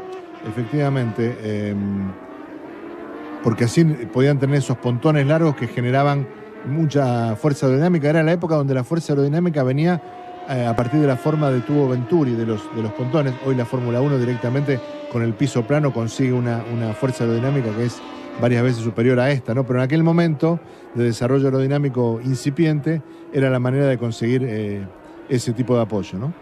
Bueno, ahí está Alan Jones, y recién cuando veía el Brabham de Piquet estaba pensando los conceptos estéticos, además de muy alta calidad, que Gordon Murray siempre tuvo para diseñar los autos, Sí. ¿no? Por eso salieron tan buenos y tan lindos aquel Brabham BT44 y los que vinieron después también. Sí, acordate, Fernando, que en esta época todavía no era el túnel de viento el que determinaba la forma de la carrocería. Era el tablero. Exactamente, ¿no? Sí, era el tablero, por eso cada uno tenía su forma, ¿no? Es decir, ahora en el túnel de viento y con la computación, sobre todo con los programas de computación, los autos salen parecidos porque los flujos de aire y todo van por el mismo sector. Sí. Entonces los autos tienen que salir alita más o alita menos muy parecidos unos a otros, Sí. cosa que no ocurría en aquella época. Claro, básicamente hoy el 70% de la performance del auto tiene que ver con el rendimiento aerodinámico. En esta época todavía no había ese balance.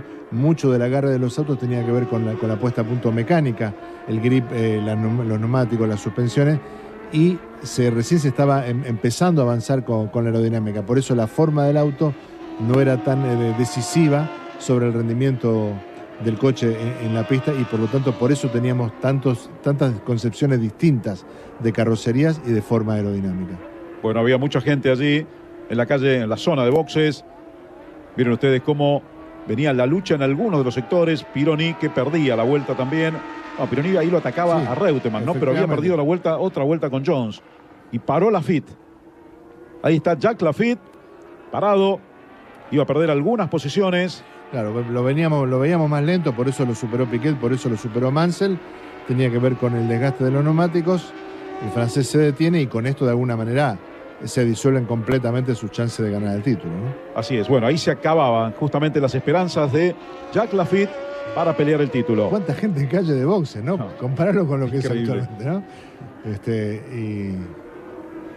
Además, cada uno con su ropa, ¿eh? Sí. Nada de buzos antiflama. No, por supuesto, por supuesto.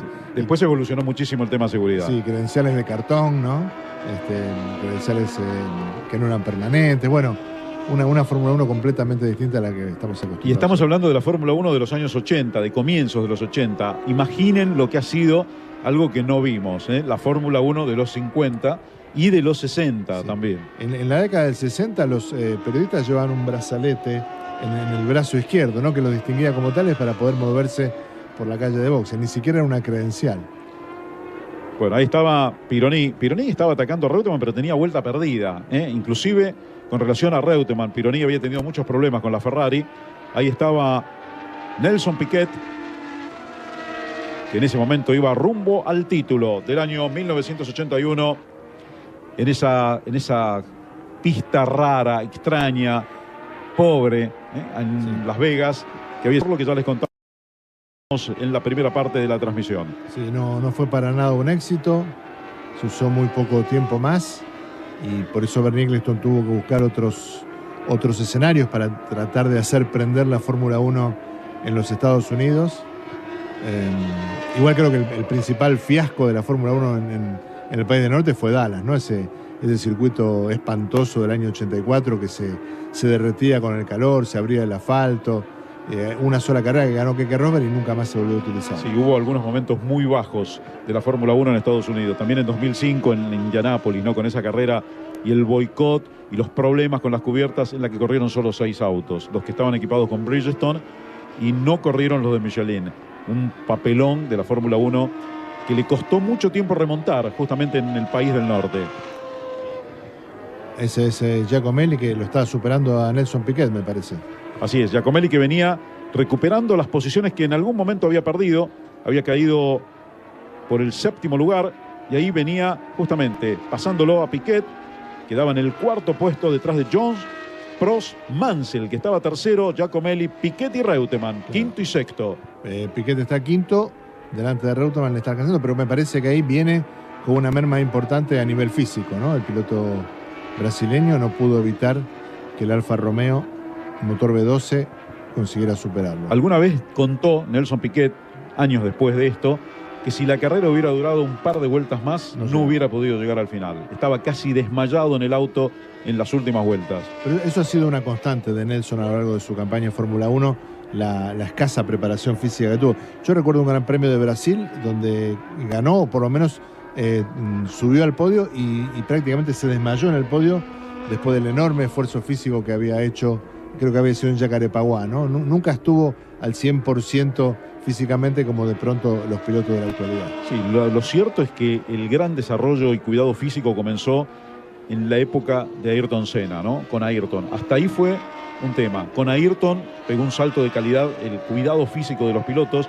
Después con Schumacher se elevó, sí, claro, a un nivel extraordinario, y en la actualidad están muy cerca de lo de Schumacher, ¿no? Es decir, de ese cuidado intensivo que tienen los chicos desde muy jóvenes, y por eso resisten las carreras mucho mejor que en aquella época. Sí, sí, verdaderos atletas, ¿no? En aquella época los que solían apagarse físicamente antes eran Piquet y Nigel Mansell, ¿no? Que también había tenido un par de episodios de ese estilo. Claro, no se cuidaban demasiado, ¿no? Y ni hablemos de Keke Rosberg. Keke Rosberg fumaba, digamos, antes de subirse al auto. Bueno, ahí está Alan Jones. Alan Jones, que era o es robusto, pero que tenía un buen estado físico, de cualquier manera, aguantaba, aguantaba el manejo, porque el manejo también era mucho más pesado llevar un auto que en la actualidad. Tengan en cuenta que estamos hablando de 1981, con escasos elementos técnicos. Los autos tenían algunos avances, pero ni en sueños las cosas que uno encuentra ahora en un Fórmula 1. Sí, sí, no había computadoras a bordo, eso seguro todavía no existía, no había telemetría, no había transmisión de datos entre el auto y los boxes. Era otra Fórmula 1 definitivamente. 55 vueltas, Jones le llevaba 44 segundos a Prost, 1 minuto a Nigel Mansell, y después venían Giacomelli, Piquet y Reutemann. Reutemann había perdido la vuelta con relación a Alan Jones. Ustedes lo vieron hace unos cuantos giros. Quedaban 20 vueltas para terminar la carrera. Sí. Momento para hacer una pausa en este Gran Premio de Las Vegas de 1981.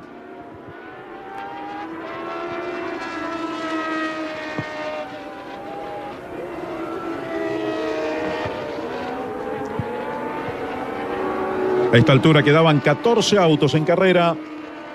Después de Jones, Prost, Mansell, Giacomelli, Piquet y Reutemann venían Watson, Lafitte, Alboreto, Rosberg, Patrese, Pironi, De Cesaris, que se mantenía en carrera con vueltas perdidas, y Eliseo Salazar.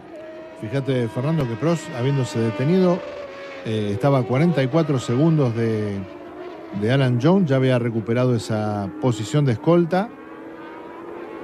Ciertamente Lafitte también se había detenido a cambiar los neumáticos, pero era el piloto de Renault el que estaba siendo el más rápido de la carrera en este momento.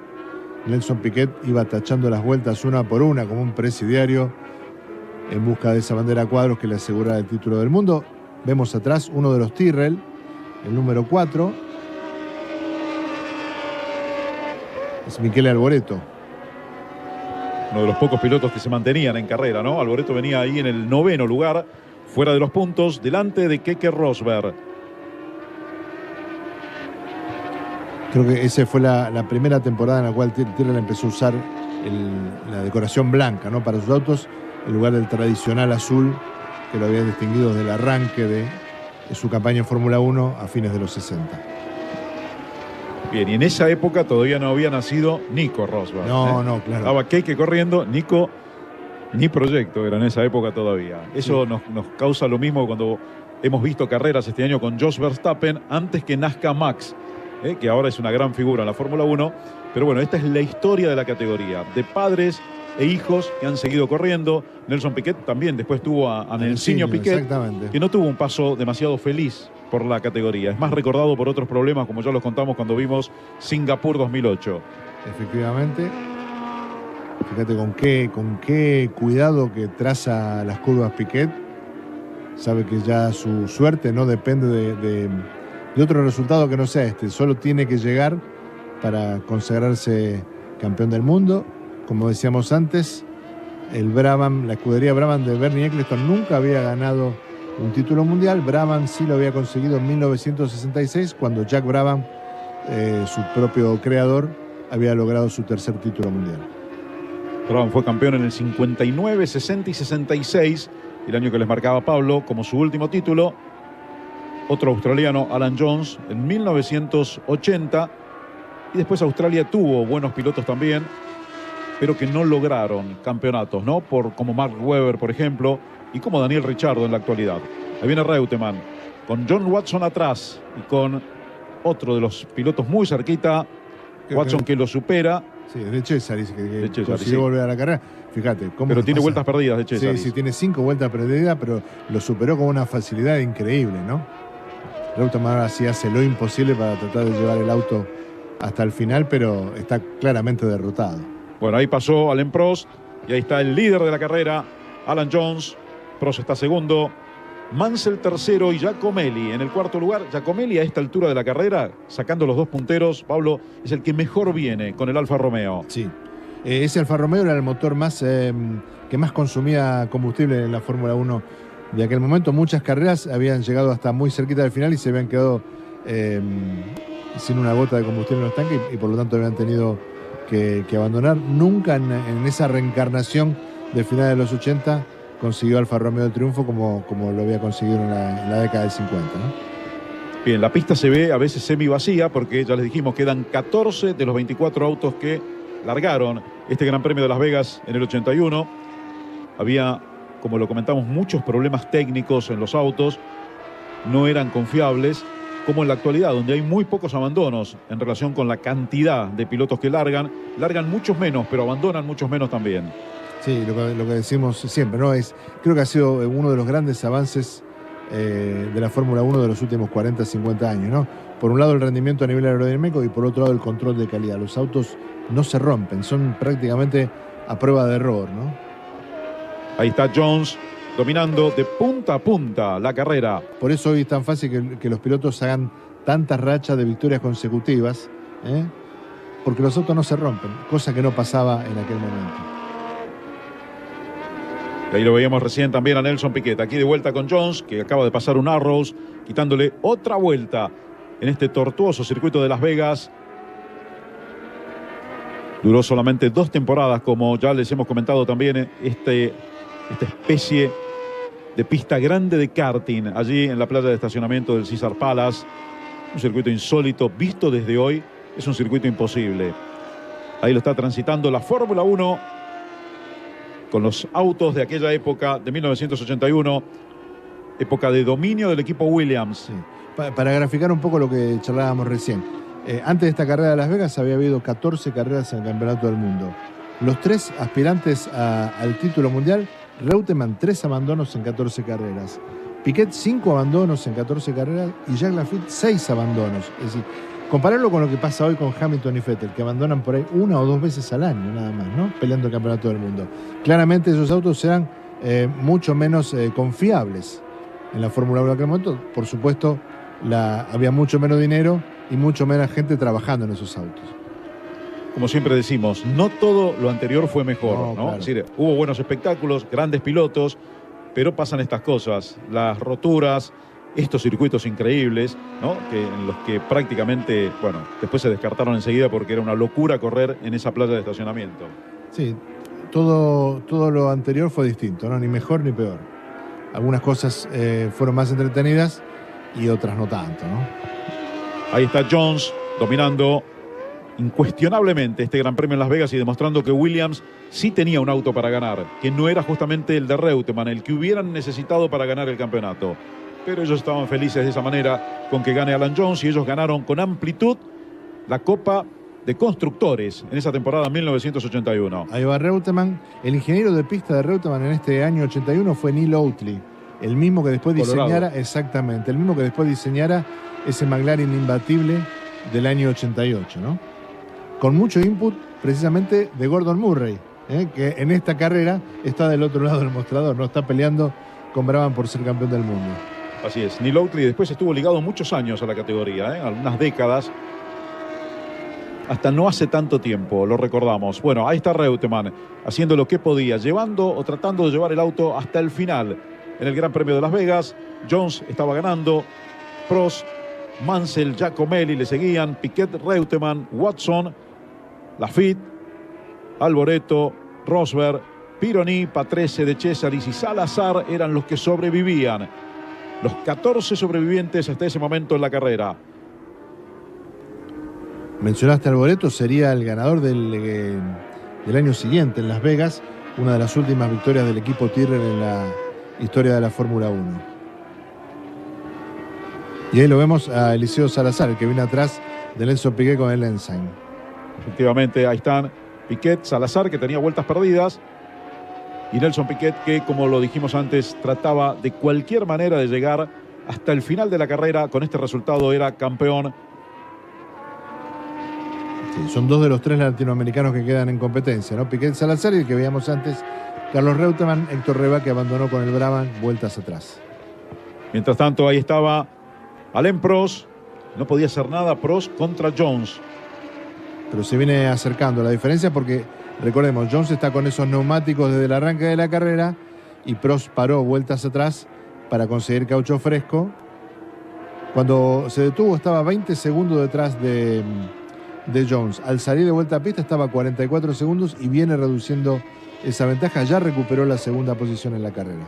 Bueno, también había estrategias en aquella época, ¿no? Es decir, las estrategias que son tan comunes en la actualidad en la categoría. Ahí Renault y Prost habían decidido cambiar las gomas, eran mucho más rápidos, como Pablo les explicaba en esta parte final, pero Jones había sacado mucha diferencia. De cualquier manera, se podía dar el lujo de perder tranquilamente un segundo por vuelta. Sí, pensá que había tenido un ritmo demoledor en el arranque de la carrera, ¿no? Siendo casi 2 segundos por giro más rápido que lo que venía de atrás. Esa goma norteamericana era un poquito más dura que la francesa, y para las condiciones climáticas de esta carrera estaba mejor puesto a punto, ¿no? 62 vueltas, Jones ganando por 38 segundos, se redujo mucho esa ventaja que tenía. De cualquier manera alcanzaba. Giacomelli ya estaba en el tercer lugar, Mansell, Piquet. Seguían después Watson, que lo había superado a Reutemann, y Lafitte atrás del piloto santafesino. Sí, mencionaste a John Watson, que corría con el McLaren de fibra de carbono, una gran novedad para la Fórmula 1 de ese momento. Ahí está Alain Prost, que está descontando, como ya les comentamos, sobre Alan Jones. Jones ganando todavía con mucha diferencia, a poco ya del final, a menos de 13 vueltas de terminar este Gran Premio. Se puede dar el lujo de perder hasta 2,5 segundos por vuelta y ganar la carrera. Sí, ya viene administrando lo que le queda de rendimiento ese Williams, el FW07, que es el auto histórico por excelencia de Williams, ¿no? Es el primer auto ganador en la versión original. Después la versión B es la que consigue el campeonato del mundo de 1980, y esta versión C, que es la que le permite ganar la Copa de Constructores del año 81. Este auto ya no tenía polleritas móviles como la versión del 80, sino polleritas fijas. Y por eso ese gran alerón delantero que en la versión del 80 no existía prácticamente.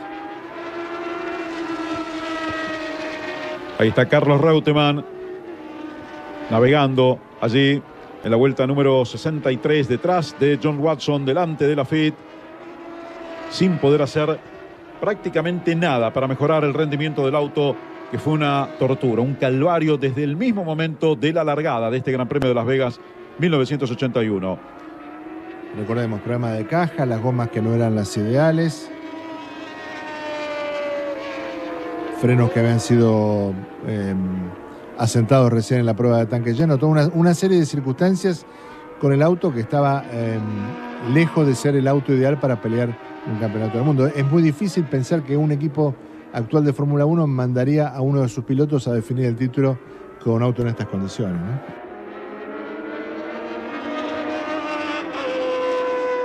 Quedaban 13 autos de 24 que habían largado. El último era de Cesaris, que estuvo mucho tiempo y muchas veces parado en los boxes y que tenía muchas vueltas perdidas con relación a Alan Jones.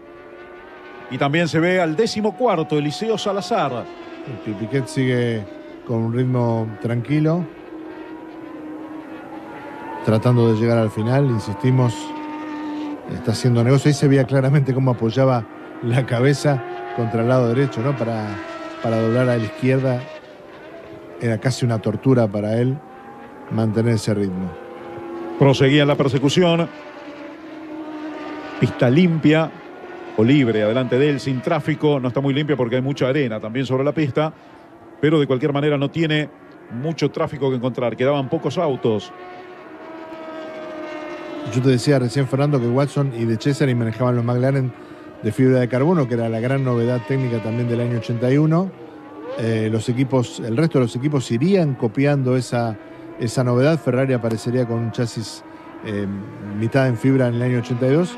pero a esa altura se calculaba que el costo de fabricar un coche de fibra de carbono era el doble, 100% de aumento respecto de los chasis de aluminio y acero tradicionales. Sigue Jones adelante, liderando una carrera en la que no hubo pelea por la punta prácticamente. No fue emotiva en cuanto a la definición. Esta competencia en Las Vegas. Jones dominando, Williams haciendo lo que tenía que hacer. 62 giros. Jones, Prost, Giacomelli, Mansell, Piquet y Watson. Y quedaban 13 para terminar. Sí, fíjate que Watson lo había superado vueltas atrás a Reutemann, arrebatándole ese último punto de la clasificación. En aquel momento la Fórmula 1 premiaba a los 6 primeros de cada carrera con la escala tradicional, la histórica, la que más conocemos, 9, 6, 4, 3, 2 y 1 para los 6 primeros clasificados. Y Alain Prost, que con este segundo lugar, más las 3 victorias que había conseguido en Francia, en Holanda y en Italia, se transformaba en un impresionante candidato para el Campeonato Mundial de 1982, ¿no? Un Prost que estaba creciendo, había debutado en la Fórmula 1 en 1980 en el Gran Premio de Argentina con un McLaren y después pasó a Renault. Ahí estaba construyendo también su futuro, aunque con esos autos no pudo salir campeón del mundo. Creo que era un Prost todavía inmaduro el que manejó durante el 82, el 83. Se involucró en cuestiones extradeportivas con el propio equipo. Y en el 83 además después fueron batidos fenomenalmente por los Brabham de Piquet y de Patrese, y con algunos rasgos de inteligencia muy aguda de Gordon Murray, ¿no? Ahí apareció el reabastecimiento como estrategia para ganar carreras, un combustible que era mucho más potente, bueno, una serie de cuestiones que le impidieron ganar el título, que parecía en un momento, el del 83 digo, parecía asegurado para el piloto francés. Ahí está Piquet ganando el campeonato de 1981, buscando su primera corona. Nelson Piquet en el circuito de Las Vegas. Gana Jones, Prost está segundo, Giacomelli tercero, Mansell cuarto, Piquet quinto y Watson sexto. Reutemann fuera de los puntos en el séptimo lugar, y detrás de él Lafitte, Alboreto, Rosberg, Pironi, Patrese y De Cesaris son los pilotos que siguen en carrera. Para Piquet esta era la tercera temporada completa en Fórmula 1. La primera había sido la del 79, ya con Brabham, como compañero de equipo de Niki Lauda. Había hecho algunas carreras en el año 78, en alguna ocasión manejando un McLaren, en otra manejando un Ensign, y de a poco se había ido asentando. Recién en 1980 conseguía su primer triunfo en la Fórmula 1, y aquí con 3 victorias a lo largo del año le ponía cierto grado de justicia también a este campeonato, ¿no? El andar de Jones realmente muy bueno con ese Williams que ganaba la Copa de Constructores, ya lo dijimos, con amplitud. Y ahí está el otro piloto que les interesaba a esta altura, que era Nelson Piquet, que venía consiguiendo la corona en esa temporada. Piquet que, como ya dijimos, mientras tuviera a Reutemann atrás y estuvieran los puntos, iba a ser campeón. Si empataban, tenía una victoria más Piquet, y eso definía también a su favor. Mientras tanto, Jones buscaba un resarcimiento en esa batalla interna que tenían en el equipo Williams con Reutemann. Sí, la ventaja creo de Brabham, que estaba clarísimo que había un solo piloto, ¿no? Que era Nelson Piquet. El equipo trabajaba para preparar bien ese auto, y Héctor Rebaque, que compraba su butaca, hacía lo que podía con el segundo auto. En cambio, Williams tenía que repartirse entre dos pilotos de primerísimo nivel, aunque para ellos había claramente un número 1 y un número 2, ¿no? Sí, pasó un poquito lo mismo que pasó después en 1986 con Mansell y Piquet en el mismo equipo, y terminó ganando Prost, ¿no? Exacto. Sí, por eso decíamos que hay equipos que son especialistas en perder campeonatos cuando tienen 2 pilotos muy buenos y finalmente no se definen por cuál y les gana un tercero. Exactamente. En el 86 Piquet tenía su contrato firmado como número 1, pero a Mansell nunca le habían dicho eso. Entonces había una puja interna también muy fuerte. Creo que más fuerte que esta que tuvieron Reutemann y Jones en el 81, ¿no? Estamos en la parte final del Gran Premio en la playa de estacionamiento del Caesars Palace en Las Vegas, año 1981. La primera vez de las 2 que se corrió allí en ese circuito. Ahí veíamos a Nelson Piquet en su marcha rumbo a la corona. La televisión se detenía en Piquet porque estaban avisados de que la merma física del piloto brasileño era notable y entonces, bueno, seguían las últimas vueltas de lo que era una posible consagración y para no perderse un hipotético error del piloto brasileño por falta de respuesta física, ¿no? Una temperatura cercana a los 30 grados, un clima seco, bueno, muchas complicaciones para quien no estaba perfectamente puesto a punto desde el punto de vista físico. Una buena recuperación hemos visto también en la carrera, aunque no lo mostraron mucho en la última parte, de Bruno Giacomelli, que había quedado muy rezagado, pero después volvió a remontar. Recuerden que Giacomelli había estado peleando los primeros lugares, estuvo cuarto en la primera parte de la carrera, después había caído en el clasificador hasta el 10º lugar y luego comenzó a remontar, a aprovechar algunos abandonos ajenos y también con una buena estrategia de carrera estaba en el 3er lugar, por ahora obteniendo podio, su primer podio en la Fórmula 1. Sí, creo que ese Alfa Romeo del 81 fue lo mejor de la segunda época, ¿no? Del equipo de Milán, que dirigía el ingeniero Carlo Chitti, ex Ferrari. Creo que a esa altura ya estaba Gerardo Carouge, encargado de la parte técnica. Carouge había tenido una larga experiencia con Matra, con Ligier, y hizo este paso por Alfa Romeo antes de irse a Lotus y coincidir con la primera etapa de Ayrton Senna en ese equipo, ¿no? Creo que la primera victoria de Senna, que es en Estoril del 85, el auto tiene mucho input de Ducarouge. Que era un gran técnico también. Mientras, ahí lo vemos a Nelson Piquet, solo tenía que llegar Piquet en una carrera que la única tensión que podía provocar ya a esta altura, con Jones dominando, con Prost ya casi segundo, salvo que pasara alguna catástrofe en su auto o en el de Jones, la única emoción que podía tener la carrera hasta este punto era saber si podía llegar o no al final Nelson Piquet y ganar el campeonato. Si no llegaba, lo ganaba Reutemann. Sí. Ese era el punto. Reutemann no estaba en condiciones de pelear mano a mano, estaba muy lejos, había perdido con su auto, con los problemas en la caja de cambios y solamente podía esperar un abandono de Nelson Piquet, ya sea por cuestión técnica o por cuestiones de salud del piloto brasileño. Sí, un golpe de Senna era lo único que podía ayudar al piloto santafesino. Lo de Piquet es muy suave, ¿no? Muy tranquilo, yendo por la trayectoria ideal, sin moverse de eso, sin usar toda la pista que puede. Fíjate cómo le viene descontando. Creo que es bueno, no se ve bien quién viene atrás, pero vueltas atrás tenía más ventaja respecto de su perseguidor. Viene con mucha calma el piloto de Río de Janeiro. Así es Pironi el que viene ahí atrás, ¿no? Con la Ferrari.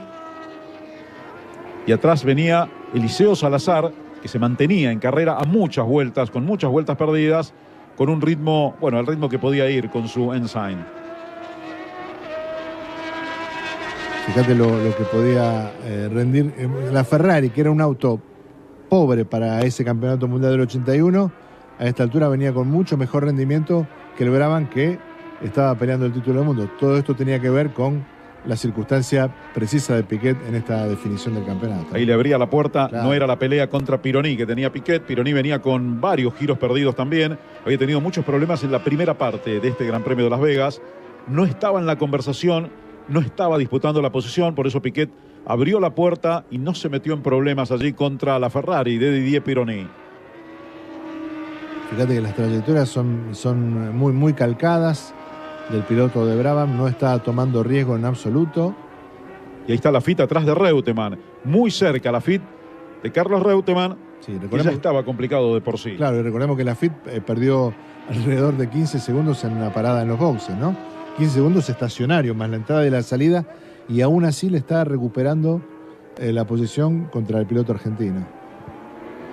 Y ahí está Salazar, que se acercaba justamente a un Nelson Piquet que ya venía, no digo a ritmo de paseo porque sería una falta de respeto, pero venía mucho más lento que en las vueltas de la primera parte de carrera. Sí, venía controlando no perder posiciones para no perder esos puntos que necesitaba, pero también midiendo muy claramente el esfuerzo que estaba haciendo, que era tremendo, ¿no? Hasta esta parte final de la carrera, prácticamente sin fuerzas, el piloto brasileño.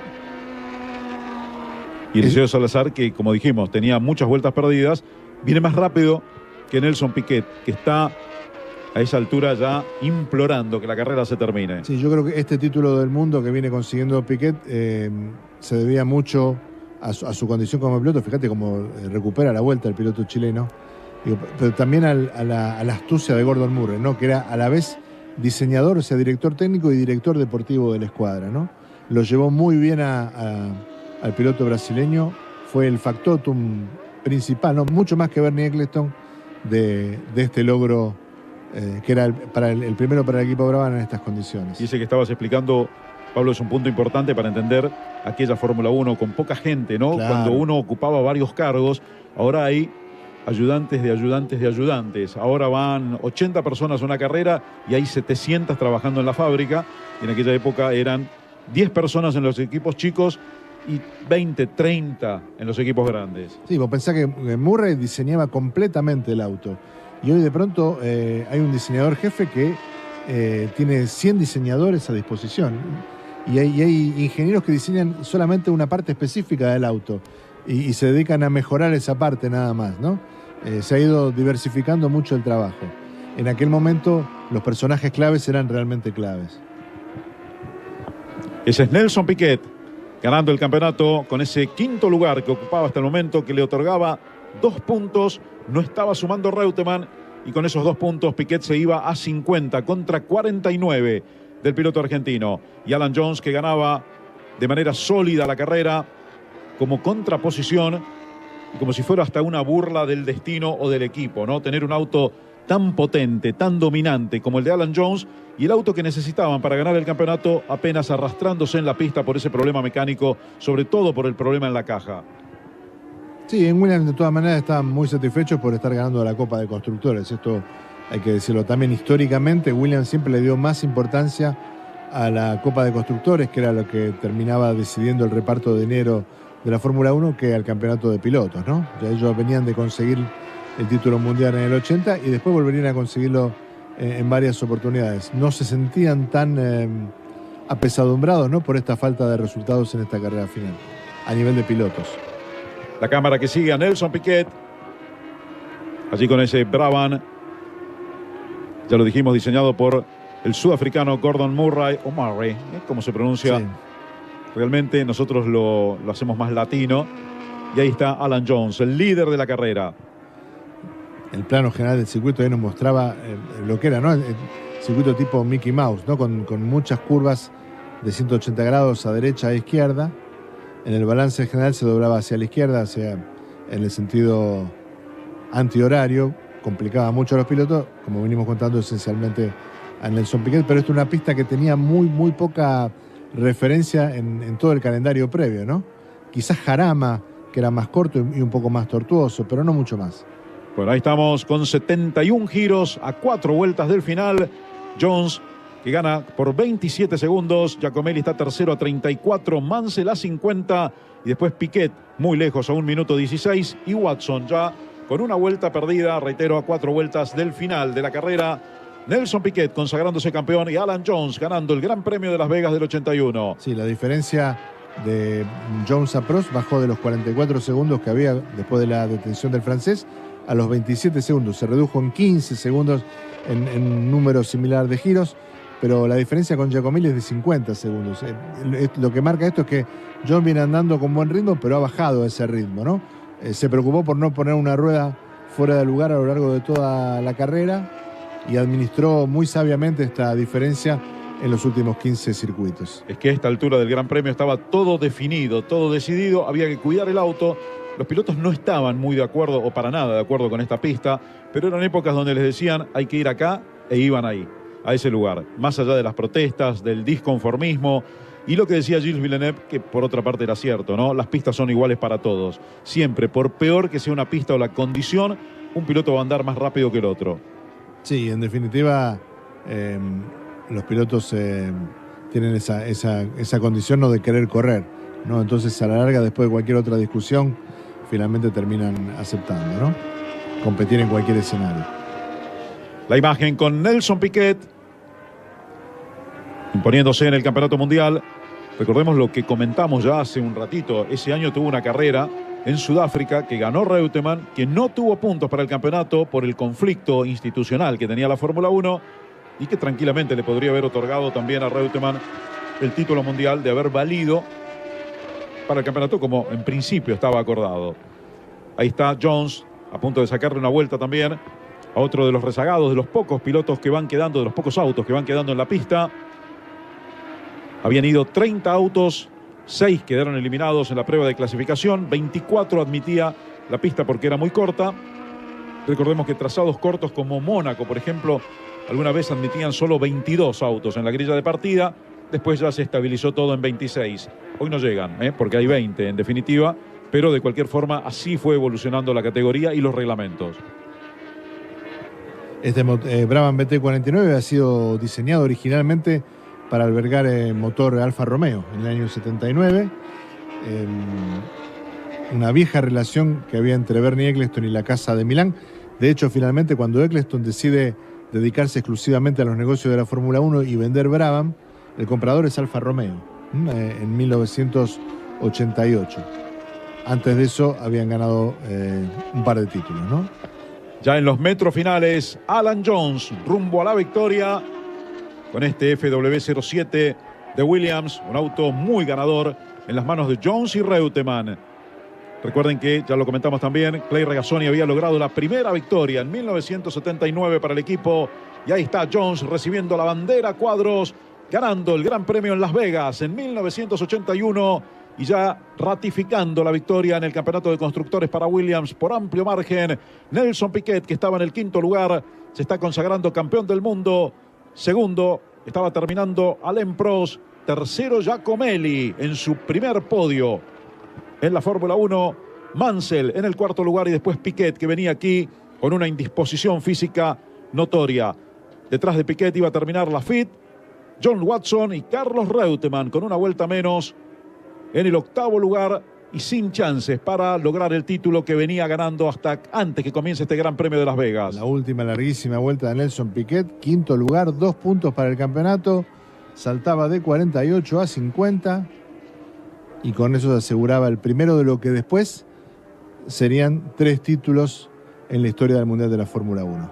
Esta carrera fue parte de la historia de la Fórmula 1, una historia que para algunos será olvidable y para otros no, y que viene bien para ver cómo era la Fórmula 1 también en aquellos años. Ahí llegaba Salazar con 61 vueltas, 14 menos que los punteros después de muchos problemas, y ahí llegaban también Nelson Piquet coronándose campeón del mundo en la temporada 1981, sumaba 2 puntos, fíjense que tiene la cabeza como torcida, volteada para la derecha, sí, como casi desmayado. Nelson Piquet en el auto llegaba con lo justo. Sí, venía apoyándola todo lo que podía ahí en el suplemento que le habían armado en el equipo. Alan Jones se despedía de la Fórmula 1 con un triunfo. Después volvería en el 83, una carrera con Arrows, la temporada 86 con el equipo Beatriz, como decíamos antes, pero Jones sentía que aquí había terminado una etapa para él, una etapa donde manejar autos muy complicados de poner a punto y muy duros para el físico no le convenía, no le gustaba y quería irse, toda la torcida. La torcida brasileña y la alegría de Bernie Ecclestone, el dueño del equipo. Ahí estaba Max Mosley también. Siguen escribiendo mal Ecclestone, Ya había salido mal en la gráfica antes y vuelve a estar mal allí, pero Ecclestone era el dueño del equipo, el que había negociado también el cambio de neumáticos, y ahí estaba la clasificación final del campeonato. Piquet 50, Reutemann 49, Jones 46, Laffite 44, Prost 43. En 7 puntos estaban allí los 5 o 6 primeros pilotos en un campeonato muy disputado y ganado por muy pocos puntos. Con estas imágenes vamos terminando. Ahí está el festejo del ganador, Alan Jones, y de Piquet, que está, coronado campeón del mundo. Y está Balestre también ahí al ladito de Alain Prost. Efectivamente, el presidente de la Federación Internacional. No hay corona de laureles, sino una corona al estilo de los Césares de Roma, en función del lugar donde se estaba corriendo la carrera. Balestre lo toma a Piquet, flamante campeón del mundo. Lo vemos a Alain Prost también, segundo en la carrera de escolta, y Alan Jones, que se despide de la Fórmula 1 con un triunfo. Bien, un podio rústico también, como eran muchas cosas en esa Fórmula 1. Muy concurrido. Sí, nada que ver con el marketing actual, pero ahí está. Champán en alto, Prost, que es el primero en tirar champán, terminó segundo. Jones ganó la carrera y Nelson Piquet el campeonato mundial. Gracias, Pablo. Estaremos pronto con otra carrera histórica de Fórmula 1. Aquí estaremos. Amigos, muchas gracias. Sigan en este canal más carreras muy pronto de la historia de la máxima categoría.